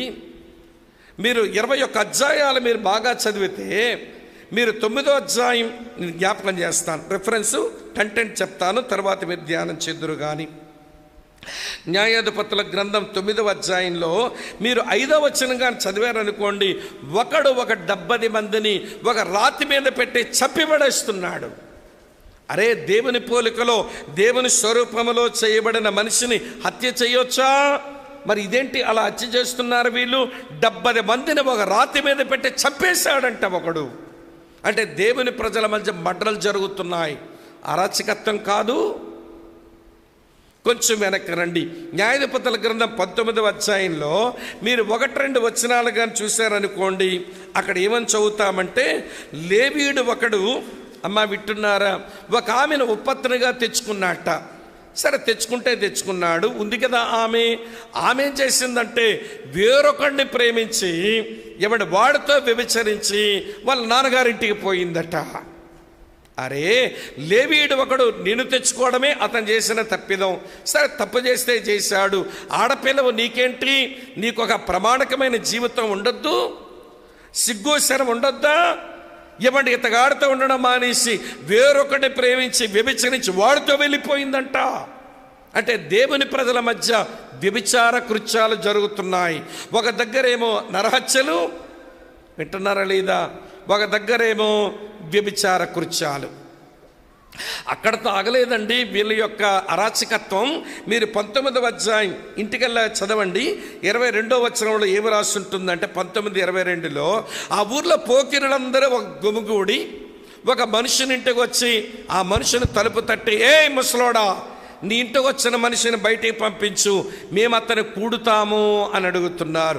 అడిగేవాళ్ళు మగవాళ్ళు, వచ్చినవాడు మగవాడు, ముసలోడు అడుగుతున్నాడు, వాడి బయట పంపించు, మీ వాడితో కూడుతాము అని అంటున్నారంటే దేవుని ప్రజల మధ్య ఏమొచ్చేసినాయి అన్నమాట? స్వలింగ సంపర్కులు పెరిగిపోయారు. సొడమైట్స్, హోమోసెక్సువల్స్. అక్క చెల్లి తమ్ముడన్నా వినండి, అందుకే అరాచకపు దినాలు అన్నాం. ఆ దినములలో ఇశ్రాయేలుకు రాజు లేడు, ప్రతివాడు తన ఇష్టానుసారంగా ప్రవర్తిస్తున్నాడు. ఘోరమైన అరాచకాలు జరిగిన రోజులవి. మరి ఈ రోజులో ఏం తక్కువ మనకు చెప్పండి? అరాచకాలు జరగటం లేదంటారా దేవుని ప్రజల మధ్య? వినండి, ఆస్తుల కొరకు కొంతమంది మేము ఆధ్యాత్మిక నాయకులం అనుకునే వాళ్ళు కొట్టుకు చేస్తున్నారండి, కొట్టుకు చేస్తున్నారు. మా శ్రీకాకుళంలో వింటున్నారు, ఒక చర్చిలో ఆస్తుల కొరకు, డబ్బుల కొరకు వారు కొట్టుకునే విధానం యూట్యూబ్లో పెడితే అది చూస్తుంటే భయం వేసింది అన్నట్టు. ఎవడరా బాబు, వీడెప్పుడు చూడలేదు శ్రీకాకుళంలో, వీడేంటి చిరతపుల్లాగా ఎగురుతున్నాడు ఎదుటను కొట్టడానికంటే. ఒకడు అంటాడన్నా, వీళ్ళు చర్చికి చెందిన వాళ్ళు కాదన్నా, ఒక వర్గం వాళ్ళు ఒక్కొక్క ₹1,00,000 రోజుకి ఇచ్చి రౌడీ వాళ్ళు తెచ్చుకున్నారంట. ఆ వచ్చిన రౌడీ వాళ్ళకి ఈడి పార్టీ ఎవరో వాళ్ళ పార్టీ ఎవరో తెలియక ఆడు కనబడిన మంది ఎగిరి కొట్టేస్తున్నాడు. వాడు కొడుతుంటే పగిలిపోతున్నాయి బొగ్గలండి, మొత్తం పగిలిపోయి రక్తాలు గారిపోతున్నాయి. ఆడి కొట్టాడేంటంటే ఆ వర్గమోడేనన్నా డబ్బులు ఇచ్చి తెచ్చుకున్నాడు ఇన్ని, ఆడికి ఈ వర్గమోడో ఆ వర్గమోడో తెలియక మీద పడే కొట్టేస్తున్నాడు వాడు. అమ్మ ఆలకిస్తున్నారు ఈ మాట. అరాచకాలు జరిగే రోజుల్లోనే మనం బ్రతుకుతున్నాం. కాలము నెరిగి బ్రతుకుదాం. అందుకే టైం గురించి చెప్తున్నాను. ఇవ్వండి, వ్యభిచార కృత్యాలకు ఏం తక్కువ చెప్పండి. ఈ రోజున దేవుని పిల్లల మధ్యనే వ్యభిచార కృత్యాలకు తక్కువ లేదు. చివరికి స్వలింగ సంపర్కులు కూడా దేవుని ప్రజల మధ్య తయారవటం చాలా దురదృష్టం అనిపిస్తుంది. మా విశాఖపట్నంలోనే 2 ఆడపిల్లలకు ఇవ్వండి ఈటీవీ వాడు ఒకసారి ఇంటర్వ్యూ చేశాడు. వింటున్నారా లేదా? మీరేంటి మీ సంగతి అంటే, నేను ఒక అబ్బాయితో ఫ్రెండ్షిప్ ఉండడం కంటే ఈమెతో ఫ్రెండ్షిప్పే నాకు చాలా ఇష్టంగా ఉందని ఏమేమో వర్ణించుకుంటున్నారు వాళ్ళంతా. చివరికి అన్ని మాటలు విన్న తర్వాత చివరికి అడిగాడు, మీది ఏ ఊరు అని అడిగారు. ఊరు చెప్పారు. ఊరు చెప్పాలండి, నేను రికార్డ్ అవుతుంది కాబట్టి. అమ్మ వింటున్నారా? సరే, ఇంతగా నీ పేరేంటి అని అడిగాడు. ఆ 2 పిల్లల్లో ఒక పిల్ల పేరు చెప్తుంది, నా పేరు తబిత అంది. తబిత అనే పేరు ఎవరికి ఉంటుందమ్మా? అంటే ఈ లెస్బియన్స్ వీళ్ళిద్దరిలో ఒక ఆమె ఎవరన్నమాట? Christian girl. ఎంత విచారం అండి ఇది. ఒక పెద్ద ఆయన అంటాడు, బాబు రాత్రి 11 నుంచి 12 గంటల వరకు ఆంధ్ర యూనివర్సిటీ కాంప్లెక్స్ ఈ ప్రాంతాల్లో కొంచెం బాగా ఉన్న యవనస్తులు తిరగాలంటే భయం వేసే రోజులు వచ్చేస్తున్నాయి వైజాగ్లో అంటున్నాడు. కొంచెం అందంగా యవ్వనంలో ఉన్న యవనస్తుడు ఒకడు ఎవడ కాంప్లెక్స్ దగ్గర అటువైపు యూనివర్సిటీ నుంచి ఆర్కే బీచ్ వరకు మీరు ఒంటరిగా తిరిగితే భయపడే రోజులు వచ్చాయి విశాఖపట్నంలో అంటున్నాడు పెద్ద ఆయన. ఆయన చిన్న చిన్నగా మనిషి కాదు. ఏమండి, పోలీస్ డిపార్ట్మెంట్లో ఉన్నత స్థాయిలో ఉన్నవాడు. ఆయన నోట్లోంచి మాట వస్తుంటే బలివిడ్డూరం అనిపించింది నాకు. అక్క చెల్లి తమ్ముడన్న వినండి, కాలాలు అర్థమవుతున్నాయా? ఎలాంటి సమయాల్లో మనం బ్రతుకుతున్నామో మరి మీరేమైనా గ్రహిస్తున్నారా? నేను 3 విషయాలు చెప్పాను. ఉదాసీన కాలం, విశ్వాస భ్రష్టత్వపు కాలం, అరాచకాలు జరిగే కాలం. అది న్యాయాధిపతులు ఏలిన దినములు. ఆ రోజున ఎలాంటి పరిస్థితుల మధ్యనైతే ఈ పుస్తకంలో ఉన్న సంఘటనలు జరిగినాయో వినండి, ఈ రోజున అలాంటి కాలాల్లోనే బ్రతుకుతున్నాం. ఏమీ వ్యత్యాసం లేదు. ఇంకా కొంచెం ఇంటెన్సిటీ పెరిగిందే తప్ప, తీవ్రత పెరిగిందే తప్ప ఏం తగ్గలేదు అనే విషయాన్ని మీరు దయతో గమనించాలని నేను కాలములు ఎరిగి బతకండి. కావలివాడా రాత్రి ఎంత అయింది అని అడిగాడు. ఏమండి, నో యువర్ టైమ్స్. మీ కాలాలు ఎరిగి బతకండి. ఈరోజు దేవుని పిల్లలకు ఏదో పుట్టాం, ఏదో పని చేసుకుంటున్నాం, ఏదో తింటున్నాం, ఏదో చర్చికి పోతున్నాం, ఏదో నా రోజులు గడుస్తున్నాయిలే అన్నట్టుగా ఉండకుండా కాలములను ఎరిగి బ్రతుకుదాం. అమ్మ బోధపడుతుందా నేను చెప్పే విషయం? కానీ న్యాయాధిపతులు ఏలిన దినములు ఎంత భయంకరంగా ఉన్నాయో నేడు నేను మీరు మనమందరము బ్రతుకుతున్న రోజులు అంతే భయంకరంగా ఉన్నాయి. ఇంతకంటే ఎక్కువ చెప్పలేను. అక్కడతో చాలు. సమయాల సంగతి చెప్పాను. రెండో సంగతి ఏంటనంటే సమస్యను చెప్తాను. ఏమొచ్చింది సమస్య? రూతు గ్రంథం 1వ అధ్యాయం 1వ వచనం చూడండి. న్యాయాధిపతులు ఏలిన దినములు యందు దేశములో చెప్పండి ఏమి కలుగ్గా? కరువు కలుగగా అని రాసి ఉంది. సమస్య ఏమిటి అంటే కరువు, అంతే. బైబిల్లో కరువు 2 కారణాలకు వస్తుందమ్మా. దేవుడు ఎప్పుడైనా ఈ భూమి మీద కరువును దేవుడు అనుమతిస్తే 2 కారణాలకు కరువును అనుమతిస్తాడు దేవుడు. ఒక కారణం విశ్వాస పరీక్షకు కరువు వస్తుంది. ఆదికాండం 12వ అధ్యాయం 11వ వచనంలో అబ్రాము శారాలు కనాను దేశంలో ఉన్నప్పుడు కరువు వచ్చింది. అప్పుడు వారు ఐగుప్తుకు వెళ్ళిపోయారు. ఎందుకంటే కరువు వచ్చింది అనంటే ఆ కరువుకు కారణం విశ్వాస పరీక్ష.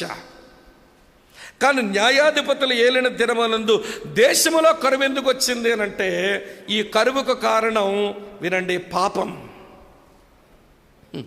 ఈ కరువుకు కారణం పాపం. సరే, ఈ కరువు రావడానికి ఎవడెవరు పాపమే కారణమైతే ఏం పాపం చేశారు వాళ్ళు?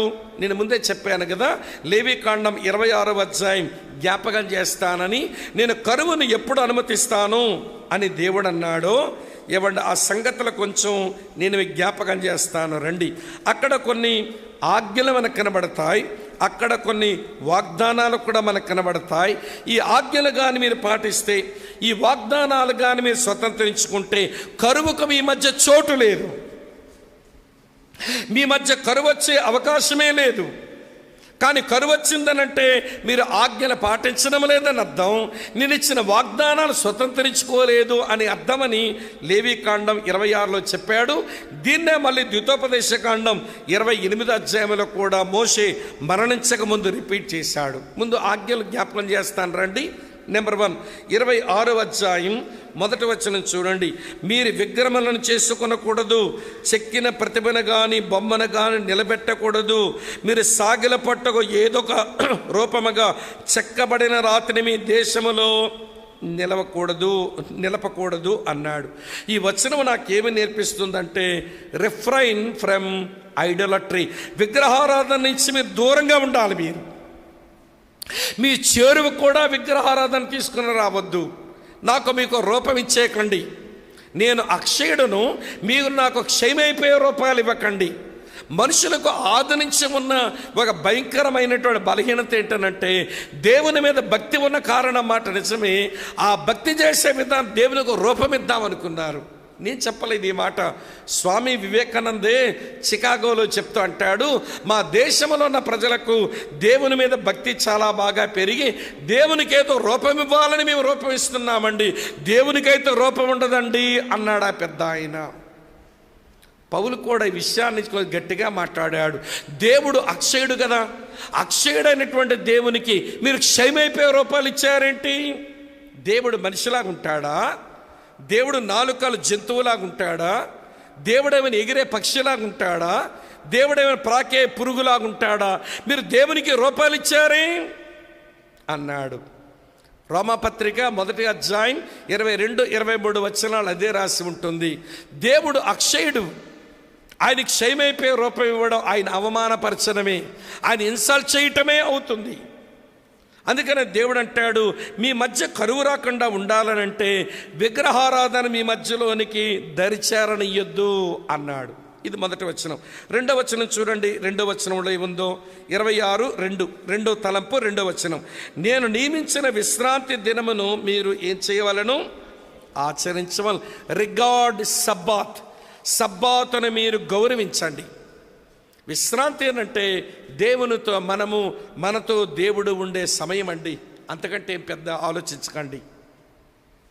నువ్వు దేవునితో ఉండగలిగితే నీకు విశ్రాంతి, నీతో దేవుడు ఉండగలిగితే దేవునికి విశ్రాంతి. అమ్మా వింటున్నారా? దేవుడు విశ్రాంతి తీసుకుంటాడు అంటే అర్థం ఆయన కునుకుతాడు, నిద్రపోతాడని కాదు. బైబిల్ దేవుడు ఏంటో మీకు బాగా, ఇశ్రాయేలును కాపాడువాడు. ఎలాంటివో బాగా తెలుస్తాయి మనకి. బయటికి వెళ్ళినప్పుడు కాపాడేయమని ప్రార్థన చేసినప్పుడు ఇశ్రాయేలుని కాపాడేవాడు కునకవు నిద్రపోవు కాబట్టి దేవా నా బొంట్రోతుగా కొంచెం పంచాయి, నేను బయటికి వెళ్తున్నాను, దేవుని డ్యూటీలు వేస్తుంటారుగా ఈ మాయిదారి క్రైస్తవులు. అందుకే వచ్చిన మన బాగా జ్ఞాపకం ఉంటుంది, ఇశ్రాయేలు ప్రజలు కాపాడువాడు. మరి కొనకనప్పుడు నిద్రపోయినప్పుడు ఏంటి మరి ఆయన విశ్రాంతి? నేను యేసుప్రభు నమ్మకం అనుపు నా దేవుడు నిద్రపోతాడుగా ఉదయం గంటెట్టి లేపేవాడిని నైవేద్యం తిండని. ఒరే దేవుడి గదిలోకి పోయావా, నైవేద్యం పెట్టావా, గంట కొట్టావా, గంట శబ్దం వినబడకపోతే మా ముసలోడు తిట్టేవాడు.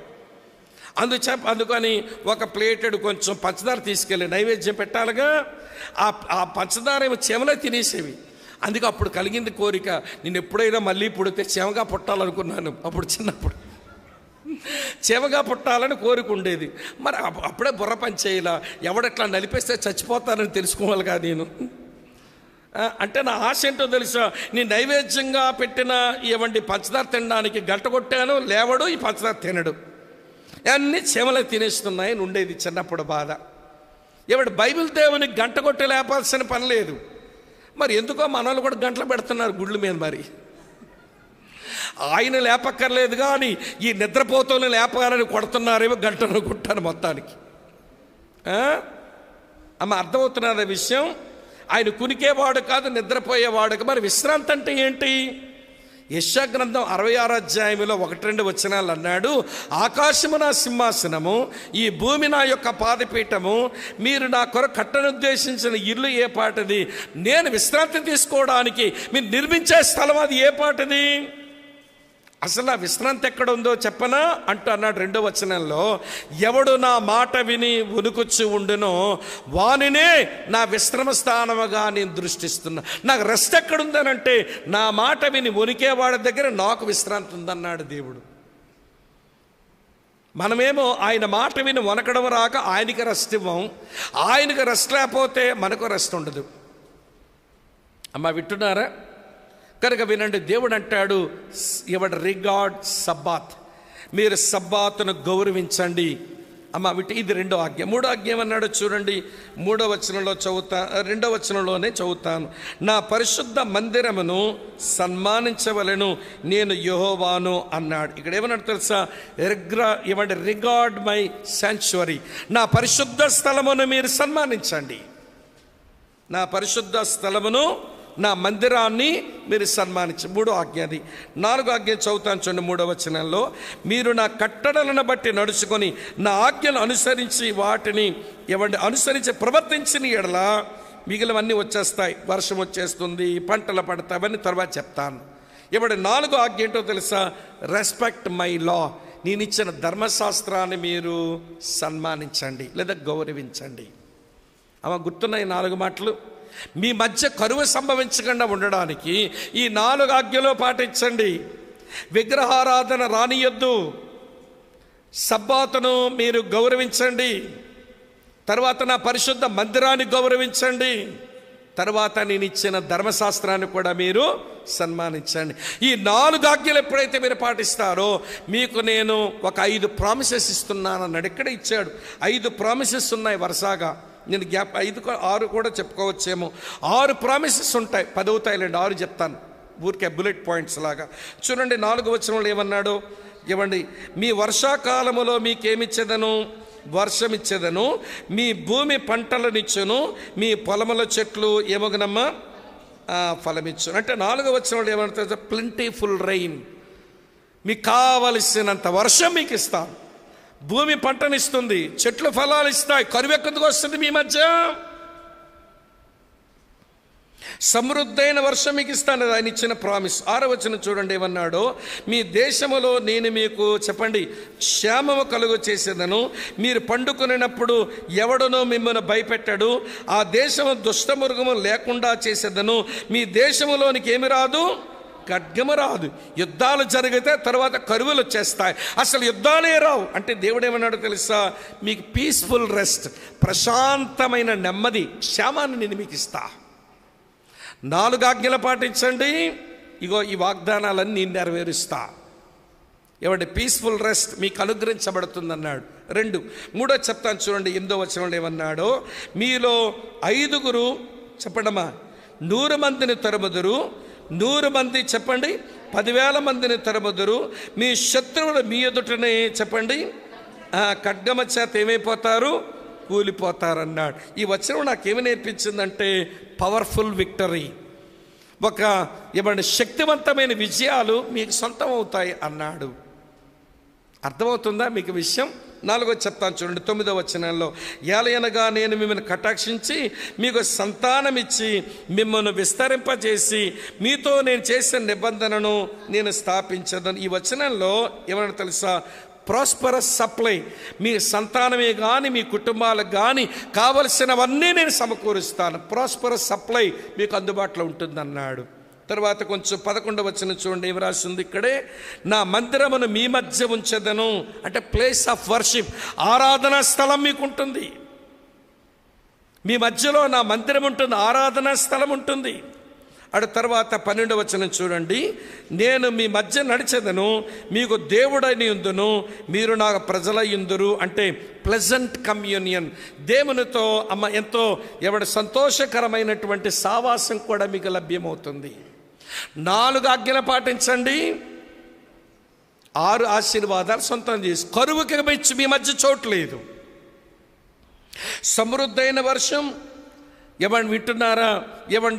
ప్రశాంతమైన నెమ్మది, అలాగనే శక్తివంతమైన విజయాలు, అలాగనే సమృద్ధి అయినటువంటి సమకూర్పు, అలాగనే ఆరాధనా స్థలం, అలాగనే దేవునితో సన్నిహితమైన సంబంధం, ఇవన్నీ మీ మధ్య ఉంటే కరువుకు మీ మధ్య చోటు ఎక్కడుంది?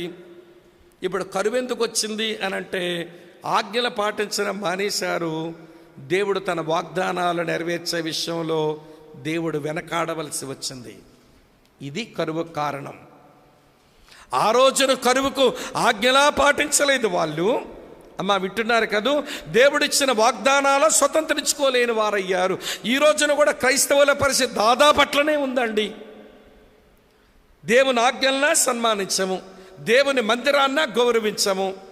వింటాడు, దేవుని యొక్క విశ్రాంతి సమయం అంటే దేవునితో సహవాసం చేసే సమయాన్న గౌరవించము. అలాగనే వినండి, మన జీవితంలో ఉండకూడనటువంటి విగ్రహారాధనగా చోటిస్తాం. మరి ఎట్లా మన జీవితంలో ఆశీర్వాదం పొందేది, ఎలాగ మేలులు పొందేది? బైబిల్ దేవుడు మేలు చేయవాడే. 145 కీర్తన 9వ వచనం చదువుతాం. యెహోవా అందరికీ ఉపకారి. ఆయన ఉపకారం చేసేవాడే, మేలులు కలిగించేవాడే. కానీ దానికి ఎందుకు దూరం కావలసి వచ్చిందనంటే, అమ్మ వింటున్నారా, మీరు ఆజ్ఞలు పాటించరు, మీరు వాగ్దానం స్వతంత్రించుకోరు, మీరు ప్రాబ్లం తెచ్చుకున్నారు. అది ప్రాబ్లం ఎందుకు వచ్చిందంటే ఎందుకు వచ్చింది.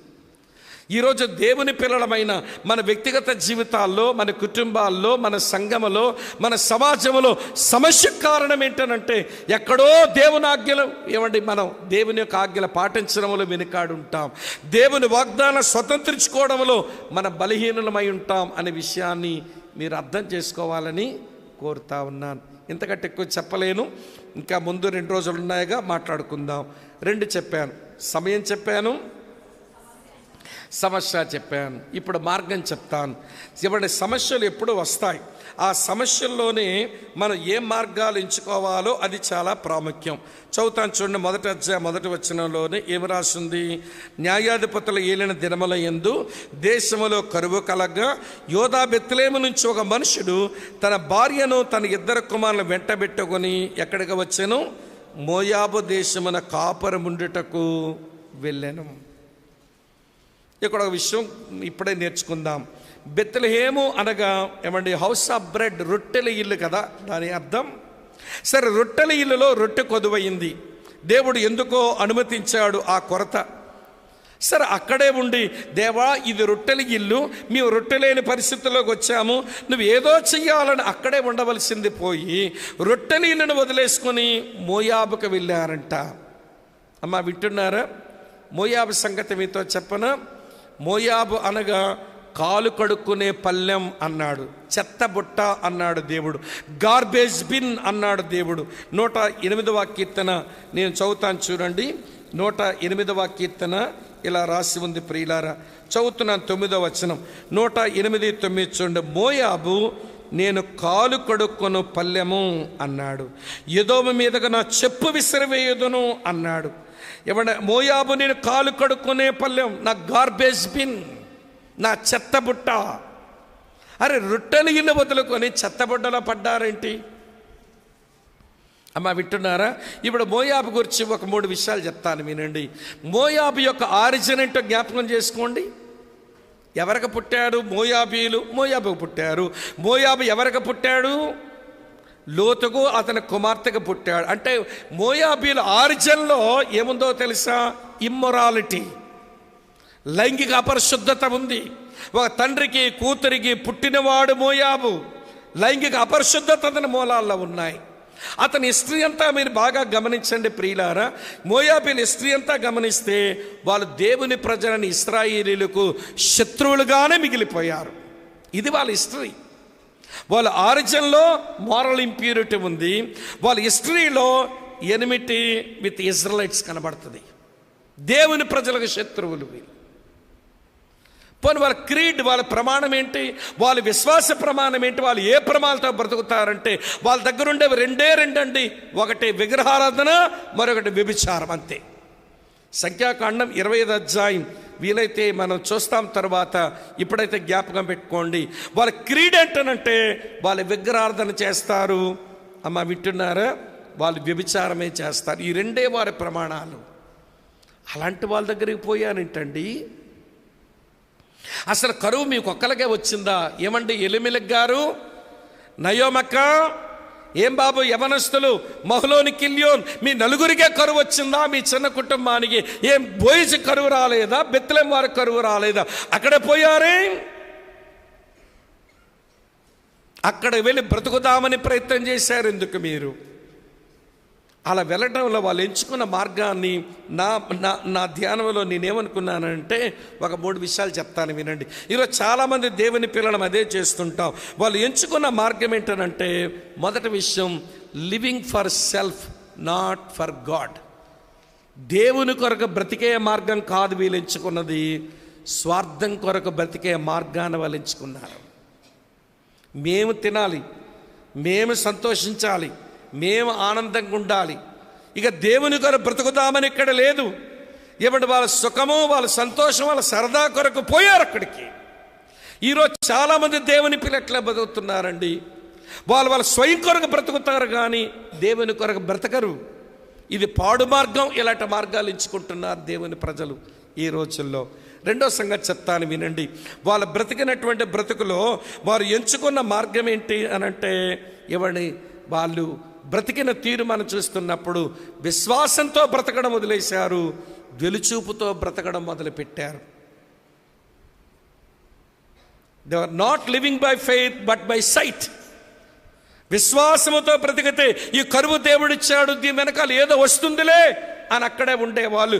వెలుచూపుతో బ్రతికే మనసు వచ్చింది కనుకని అక్కడ భోజనం బాగా దొరుకుతుందని అక్కడికి పోయారు. ఈ రోజున కూడా చాలామంది దేవుని ప్రజలు అట్లే ఉన్నారు. విశ్వాసాన్ని వదిలేస్తున్నాం, వెలుచూపుతో బ్రతుకుతున్నాం. మళ్ళీ మనకే తెలుసు, 2 కొరింథీ పత్రిక 5:6లో మనం ఎట్లా బ్రతికే వాళ్ళం, వెలుచూపుతో కాక విశ్వాసంతో బ్రతికే వాళ్ళమని మనకే బాగా తెలుసు.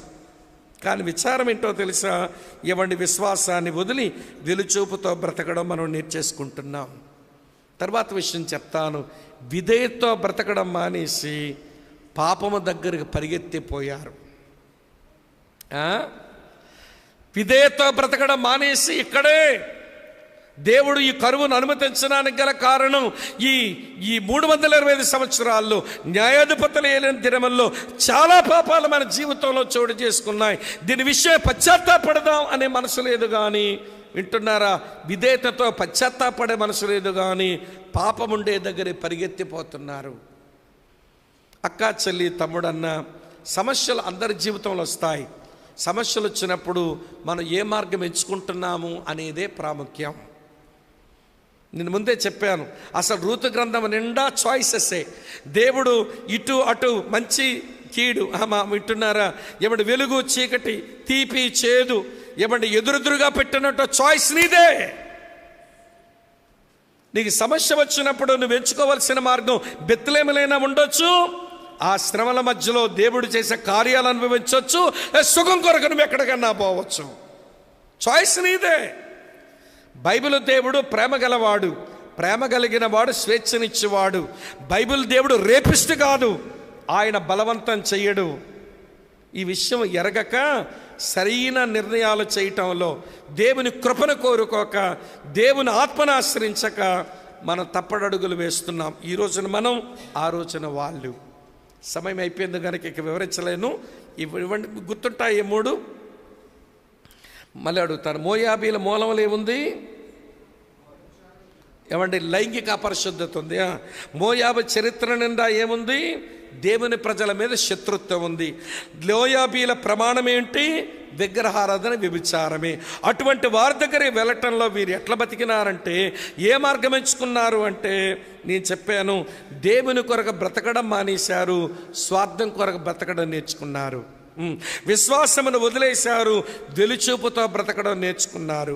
అర్థమవుతున్నదా? విధేయతతో బ్రతకడం మానేశారు, పాపం యొద్దకు పరుగులు పెడుతున్నారు.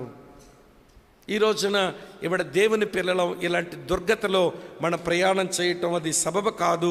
మనం ఎలాంటి మార్గాలు ఎంచుకొని, ఏ మార్గాన్ని మనం ఎంపిక చేసుకొని మనం పోతున్నామనేది ఎవరికి వాళ్ళమే ఆలోచించుకోవాలి. ఇంకెక్కువ చెప్పలేను. చివరి విషయం చెప్పి ముగిస్తాను. చివరి విషయం ఏం చెప్తానన్నాను? మా సమయము, తర్వాత సమస్య, తర్వాత మార్గము, తర్వాత మూల్యం. ఏ మూల్యం చెల్లిస్తున్నాం? ఈ కుటుంబం ఒక మూల్యం చెల్లించవలసి వచ్చింది. వాళ్ళొక పెనాల్టీ పే చేయవలసి వచ్చింది. అసలు పెనాల్టీ ఇవ్వండి. నేను ఇలా నేను చదువుతున్నప్పుడు నాకు ఎట్లా అనిపించింది, ముందు దేవుడు పెనాల్టీగా, దండనగా, శిక్షగా, గద్దింపుగా దేవుడు, వినండి ప్రియులారా, వాళ్ళకు మూల్యం చెల్లించేలాగా చేయడానికి అసలు వీళ్ళిద్దరికి పుట్టిన పిల్లల్లోనే దేవుడు డిసిప్లైన్ మొదలుపెట్టాడు. ఇద్దరు పిల్లలు పుట్టారుగా, అప్పుడే దేవుడు తన చాస్టేజ్మెంట్, తన డిసిప్లినరీ యాక్షన్ మొదలు పెట్టేశాడు. మహులోను అనగా రోగముతో పుట్టినోడని అర్థం. పిల్లాడు పుట్టాడు కానీ రోగం ఉంది అన్నారన్నమాట మంత్రసానులు. అమ్మో మహులోన్ అన్నాడు అన్నమాట, రోగం. తరువాత వరకు బిడ్డ పుట్టాడు, కిల్యోన్. కిల్యోన్ అంటేనే బలహీనుడు అని అర్థం. పిన్ని బలహీనుడిగా పుట్టినాడు ఈ పిల్లగాడు. ఈ పిల్లాడు చూసి కిల్యోన్ అన్నాడు, బలహీనంగా పుట్టాడని. అసలు నీకు రోగగ్రస్తుడు బలహీనుడు పుట్టినప్పుడే, మీరు మోయాబుకు రాకమునిపే, మీరు బెత్లెహేములో ఉన్నప్పుడే మీ హృదయాలు ఎక్కడో దేవునికి దూరం అయ్యాయి. అక్కడే దేవుడు చాస్టేజ్మెంట్ మొదలుపెట్టాడు. ప్రభు బల దగ్గర వచ్చి చెప్తారుగా, ఎవరు అయోగ్యంగా ఈ బలలో చేతులు వేస్తారో అటువంటి వారు ఏమవుతారు, రోగులను, బలహీనులను, తర్వాత ఏమవుతారు, నిద్రించే వాళ్ళు అవుతారు. అసలు వీళ్ళు బెత్లెహేములో ఉన్నప్పుడే రోగము, బలహీనత కనబడింది. అక్కడే పశ్చాత్తాపడే, ప్రభా మేము నీ బిడ్డలం కామా, నీ అంత విశ్వాసం కలిగిన వాళ్ళం కామా, ఇలాంటి పిల్లలు ఇచ్చావేంటి, దీనికి పాపమే కారణమైతే క్షమించు ప్రభు అని అక్కడే భార్యాభర్తలే ఆడవలసింది. అక్కడ పశ్చాత్తాపం కలగలేదు. అక్కడి నుంచి ఇక్కడికి వచ్చేసరికి ఎవడి చాస్టేజ్మెంట్ ఇన్ ద ఫ్యామిలీ, చివర మా డెత్ ఇన్ ద ఫ్యామిలీ, మరణమే ఆ కుటుంబంలో చూడవలసి వచ్చింది. నేను అనుకుంటాను 1 కొరింథీ 11:30 పాత నిబంధనలో కూడా దేవునికి ప్రిన్సిపల్ అదే. పాత నిబంధనలో కూడా దేవుని నియమం అదే. మీరు నాకు భిన్నంగా బ్రతికితే వీళ్ళ రోగులను, బలహీనులను చివరగా నిద్రించేవారు అవుతారు అన్నాడే. అది పాత నిబంధనలోనే దేవుడు మొదలు పెట్టినట్టు కనబడుతుంది. అమ్మ, అర్థమవుతుందా? సరే, ఎలిమెలకి చనిపోయినాడు, 2 పిల్లలు మిగిలారు. అక్కగారు అప్పుడైనా కొంచెం రిపెంట్ అయి ఉంటే బాగున్ను. 10 సంవత్సరాలు అక్కడే కాపురం ఉండి మోయాబు అమ్మాయిలను 2 కుమారులకిచ్చి పెళ్లి చేసుకొని 10 సంవత్సరాలు అక్కడ ఉన్న తర్వాత వీళ్ళు చచ్చిపోయారు. ఇప్పుడు మోయాబులో ఏమి గడించుకున్నారు అంటే 3 సమాధులు గడించుకున్నారు అంతే. ఏమండి, మోయాబులో 3 సమాధులు. మోయాబులో 3 విధవరాలుగా కనబడుతున్నారు. సాధారణంగా ఆడవాళ్ళు బలహీనులు అంటారుగా, స్త్రీ బలహీనమైన ఘట్టం. అవును, బలహీనమైన ఘట్టమే. వృద్ధాప్యంలో ఉన్న ఆడది మరీ బలహీనం. ఆ వృద్ధాప్యంలో ఉన్న ఆమెకి పెనిమిడి చచ్చిపోతే మరీ బలహీనం. వృద్ధాప్యంలో సాకవలసిన కొడుకులు చచ్చిపోతే మరీ బలహీనం. ఆ స్థితిలో తను దేశములో, పరాయి దేశములో ఉంటే మరీ బలహీనం. ఊహించండి అట్లా. ఇప్పుడు నయోమి ఎంత బలహీనమైన పరిస్థితికి వచ్చింది. ఏవండి, శ్రమలలోంచి దేవుడు ఏదో పాఠం నేర్పించగోరుతున్నాడు. ఏవండి, శ్రమానుభవంలో వెళ్ళిన యోబు మగవాళ్ళలో యోబు కనబడతాడు. పాత నిబంధనలో ఆడవాళ్ళలో నయోమి అలాంటి శ్రమ అనుభవం గుండా పోతుందా అంటే శ్రమ అనుభవం గుండా ట్రావెల్ చేస్తుందా అనిపించింది. మొత్తానికి ఇంటిలో శిక్ష, ఇంటిలో మరణం ఎవరిని మూల్యంగా చెల్లించవలసి వచ్చింది. ఇక్కడ కూర్చున్నటువంటి మనం ఏదైనా ప్రతికూలమైన పరిస్థితి జరుగుతూ వస్తుంటే, దేవుడు అనుమతిస్తుంటే అది ఎటువైపు నుంచి వచ్చింది అనేది అర్థం చేసుకుంటూ ప్రభువుకు మనం అప్పగించుకోవాలి. దానికంటే ముందు సమస్యలు వచ్చినప్పుడు ఎలాంటి మార్గాలు ఎంచుకుంటున్నాం అది చూడాలి.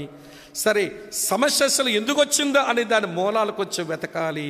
మనం ఎలాంటి సమయాల్లో బ్రతుకుతున్నామో కూడా మనకు గమనించాలి. కాలములు సమయాలు ఎరగండి, సమస్యను గుర్తెరగండి, సరైన మార్గం ఎంచుకోనండి, చెల్లించే మూల్యం ఎందుకు చెల్లించామో తెలుసుకోండి. ఏమండి, అలాగైనప్పుడు దేవుని దగ్గర పగులుతూ విరిగిపోతూ మనం దేవునిలో ఎదగడానికి వీలుంటుంది. ఇంకొక విషయం మీతో చెప్పి ముగించిన, పగిలేది విరిగేది లోకానికి అక్కర్లేదు, పగిలింది విరిగిందే మన ప్రభువుకి కావాలి. ఏమండి, కనుక అట్లా ప్రభు దగ్గరకు వచ్చి ఏ సమయంలో బ్రతుకుతున్నామో చూసుకుంటే, ఎలాంటి సమస్యలు మన మీద దాడి చేస్తున్నాయో తెలుసుకుంటే, ఎలాంటి మార్గాలు ఎంచుకుంటున్నామో చూస్తూ ఉంటే, ఎలాంటి మూల్యం చెల్లించే పరిస్థితులు వస్తున్నాయో గుర్తెరిగితే ఆయన కృపను కోరుతాము. ఆయన ఒక విషయం చెప్పనా, నలిగిన రెల్లును విరువని దేవుడు, మకమకలాడుతున్న అవిసనార బొత్తెను ఆర్పడు. నీ జీవితం ఒకవేళ నలిగిన రెల్లులాగా ఉంటే దాన్ని కడతాడే కానీ విరిచేడు ఆయన. నేను ఇవన్నీ కొంచెం గట్టిగా చెప్పినంత మాత్రాన మీ మీద దేవునికి ఏదో కోపం ఉందని కాదు, నా మీద దేవునికి కోపం ఉందని కాదు. ప్రేమతోనే ఇప్పుడు మన స్థితిగతులను అర్థం చేసుకొని ఆయన తట్టు తిరగడానికి ఆయన మనతో మాట్లాడుతున్నారనే విషయం అర్థం చేసుకుని, ప్రభువా కనికరించండి, నా పరిస్థితి ఏదో నాకు అర్థమవుతుంది, ఎలాంటి కాలాల్లో బ్రతుకుతున్నానో తెలుస్తుంది. కరువులు, వాళ్ళ కరువేమో తిండి లేకొచ్చింది, మా కరువులు మా దగ్గర ఉన్నాయి. ప్రేమ కరువు ఉంది కొంతమంది ఇళ్లల్లో, సమాధానం కరువు ఉంది కొంతమంది ఇళ్లల్లో, పరిశుద్ధత కరువు ఉంది కొంతమంది జీవితాల్లో, అనురాగం కరువు ఉంది కొంతమంది జీవితాల్లో, అన్యోన్యత కరువు ఉంది కొన్ని ఇళ్లల్లో. ఏవో కరువులు మనల్ని ఏడిపిస్తున్నాయి. అలాంటప్పుడు ఏ మార్గాన్ని ఎంచుకుంటున్నాం, ఎలాంటి మూల్యం చెల్లించవలసి వస్తుంది అర్థం చేసుకుని ప్రభువుకు అప్పగించుకుందాం. ముందున్న సమయంలో మిగిలిన భాగాలు ధ్యానం చేద్దాం. తల వంచండి, కళ్ళు మూసుకోండి. మోకరించే వెసులుబాటు శరీరం సహకరిస్తే మోకరించి, ప్రభువా ఏ సమయాల్లో నేను బ్రతుకుతున్నానో అది నేను కూడా ఆలోచిస్తున్నాను నాయన. ఇది ఉదాసీన కాలం, ఇది విశ్వాస భ్రష్టత్వపు కాలం, ఇది అరాచకాలు జరిగే కాలం. ఆ రోజులకు ఈ రోజులకు ఏమి వ్యత్యాసం లేదు సోదరుడా. అలాంటి కాలంలో బ్రతుకుతున్నామనే జాగ్రత్త నీకు నాకు ఉండాలి. కానీ మనం చాలా ఉదాసీనంగా అయిపోయినాం. స్వాధీనపరచుకోవాల్సిన స్వాధీనపరచుకోవడం లేదు, హత్తుకొని ఉండవలసిన ప్రభువును హత్తుకొని ఉండటం లేదు. మన బ్రతుకుల్లో చొరబడకూడనటువంటి బలహీనతలు, పాపాలు చొరబడుతున్నాయి. కాలాలు బాగులేవు. కరువు అక్కడ సమస్య, ఇక్కడ మనకు కరువు సమస్య. దేవుని ఆజ్ఞలు సీరియస్గా తీసుకోవడం లేదు, దేవుడిచ్చిన వాగ్దానాలు స్వతంత్రించుకోవడం లేదు. ఆ కారణం చేతనే కరువు సంభవిస్తూ ఉంది. అలాంటి సమస్యల మధ్య మనం ఎంచుకున్న మార్గాలేంటి? రొట్టెలు ఇల్లు వదిలి కాలు కడుక్కుని పల్లెం దగ్గర పడదామా? ఆ మోయాబు ఎలాంటిదో, దేవుని యొద్ద నుంచి మనం నిష్క్రమిస్తే, వెడలిపోతే, దూరమైతే, అబ్రామలా దూరమయ్యాడు. శ్రమ సిగ్గు వచ్చింది ఐగుప్తు దేశంలో. తప్పైన కుమారుడు అలాగే దూరంగా వెళ్ళిపోయాడు. చివరికి పందులు తినే పొట్టు వరకు పోయింది జీవితం. ఎలిమిల కుటుంబం అక్కడికి వెళ్ళింది. ఎంత నీచమైన ప్రజల మధ్య కాపురం చేయవలసి వచ్చింది. చివరికి వారు ఊహించని మూల్యం చెల్లించుకోవలసి వచ్చింది. ఈ విషయాలన్నీ ఆలోచిస్తూ, ప్రభువా సరైనటువంటి విశ్వాస జీవితం నాకు మాకు ప్రసాదించండి, నేర్పించండి. నీ వాక్యంతో మా జీవితాలు పెనవేసుకుని ఉన్నట్టుగా, నిన్ను హత్తుకొని ఉండినట్లుగా కృపనివ్వండి. నిన్ను విడిచి దూరంగా వెళ్ళే బ్రతుకు మాలో ఎవరికి ఉండనియొద్దు అని ప్రార్థన చేసుకుందాం. పరమ తండ్రి, ఈ రాత్రి కొంత ఆలస్యమైన మీరు మాకు అనుగ్రహించిన ఈ గంభీరమైన సమయం కొరకాయ మీకు స్తోత్రాలు. ఈ చరిత్ర పుస్తకం, ఈ ధ్యాన పుస్తకం, ఓ దేవా ఈ భక్తి పుస్తకం నాయన, ఈ ప్రవచన పుస్తకం, ఈ అలంకార పుస్తకం మా ముందు పెట్టి ఈ దినాల్లో మీరు మాతో మాట్లాడడానికి ఇష్టపడ్డందుకు మీకు వందనాలు చెల్లిస్తూ, ఈ వాక్య తలంపులు తలంచుకుంటూ మేము ఎలాంటి కాలాల్లో బ్రతుకుతున్నామో కళ్ళు తెరిచి చూడడానికి మాకు సహాయం చేయండి. మా జీవితంలో చొరబడిన సమస్యను అర్థం చేసుకునే కృప ఇవ్వండి. సరైన మార్గాలు ఎంచుకునేటువంటి వివేచన మాకు ప్రసాదించండి. మేము ఏదైనా మూల్యం చెల్లించవలసి వస్తే దేవా, అక్కడ ఎందుకొరకు ఆ మూల్యం చెల్లించినామో గుర్తెరిగి పశ్చాత్తాపడి సవరించుకొని మమ్మల్ని విమర్శించుకొని నీలో ఎదగడానికి కృప అనుగ్రహించుము. రేపు అలాగనే ఆదివారం మీ సన్నిధి మాకు సమృద్ధిగా ఇచ్చి, ఓ ప్రభా మీ ఆత్మకార్యం సంఘములో జరిగించండి. నీ వాక్యమును ప్రేమించే సంఘాన్ని నానాటికే వృద్ధిపరచుము, దీవించుము. ప్రయాసపడుతున్న తమ్ముడు జాన్ బాబుని, నాన్నగారిని, తమ్ముడిని మిగిలిన సహోదరులను, బాధ్యత గల సహోదరులు అందరినీ పేరు పేరున దీవించము. రేపు ఎల్లుండి మాకు అర్థవంతమైన గడియలు ఇవ్వండి. యేసు పేరు అడిగి ప్రార్థిస్తున్నాం తండ్రి, ఆమేన్.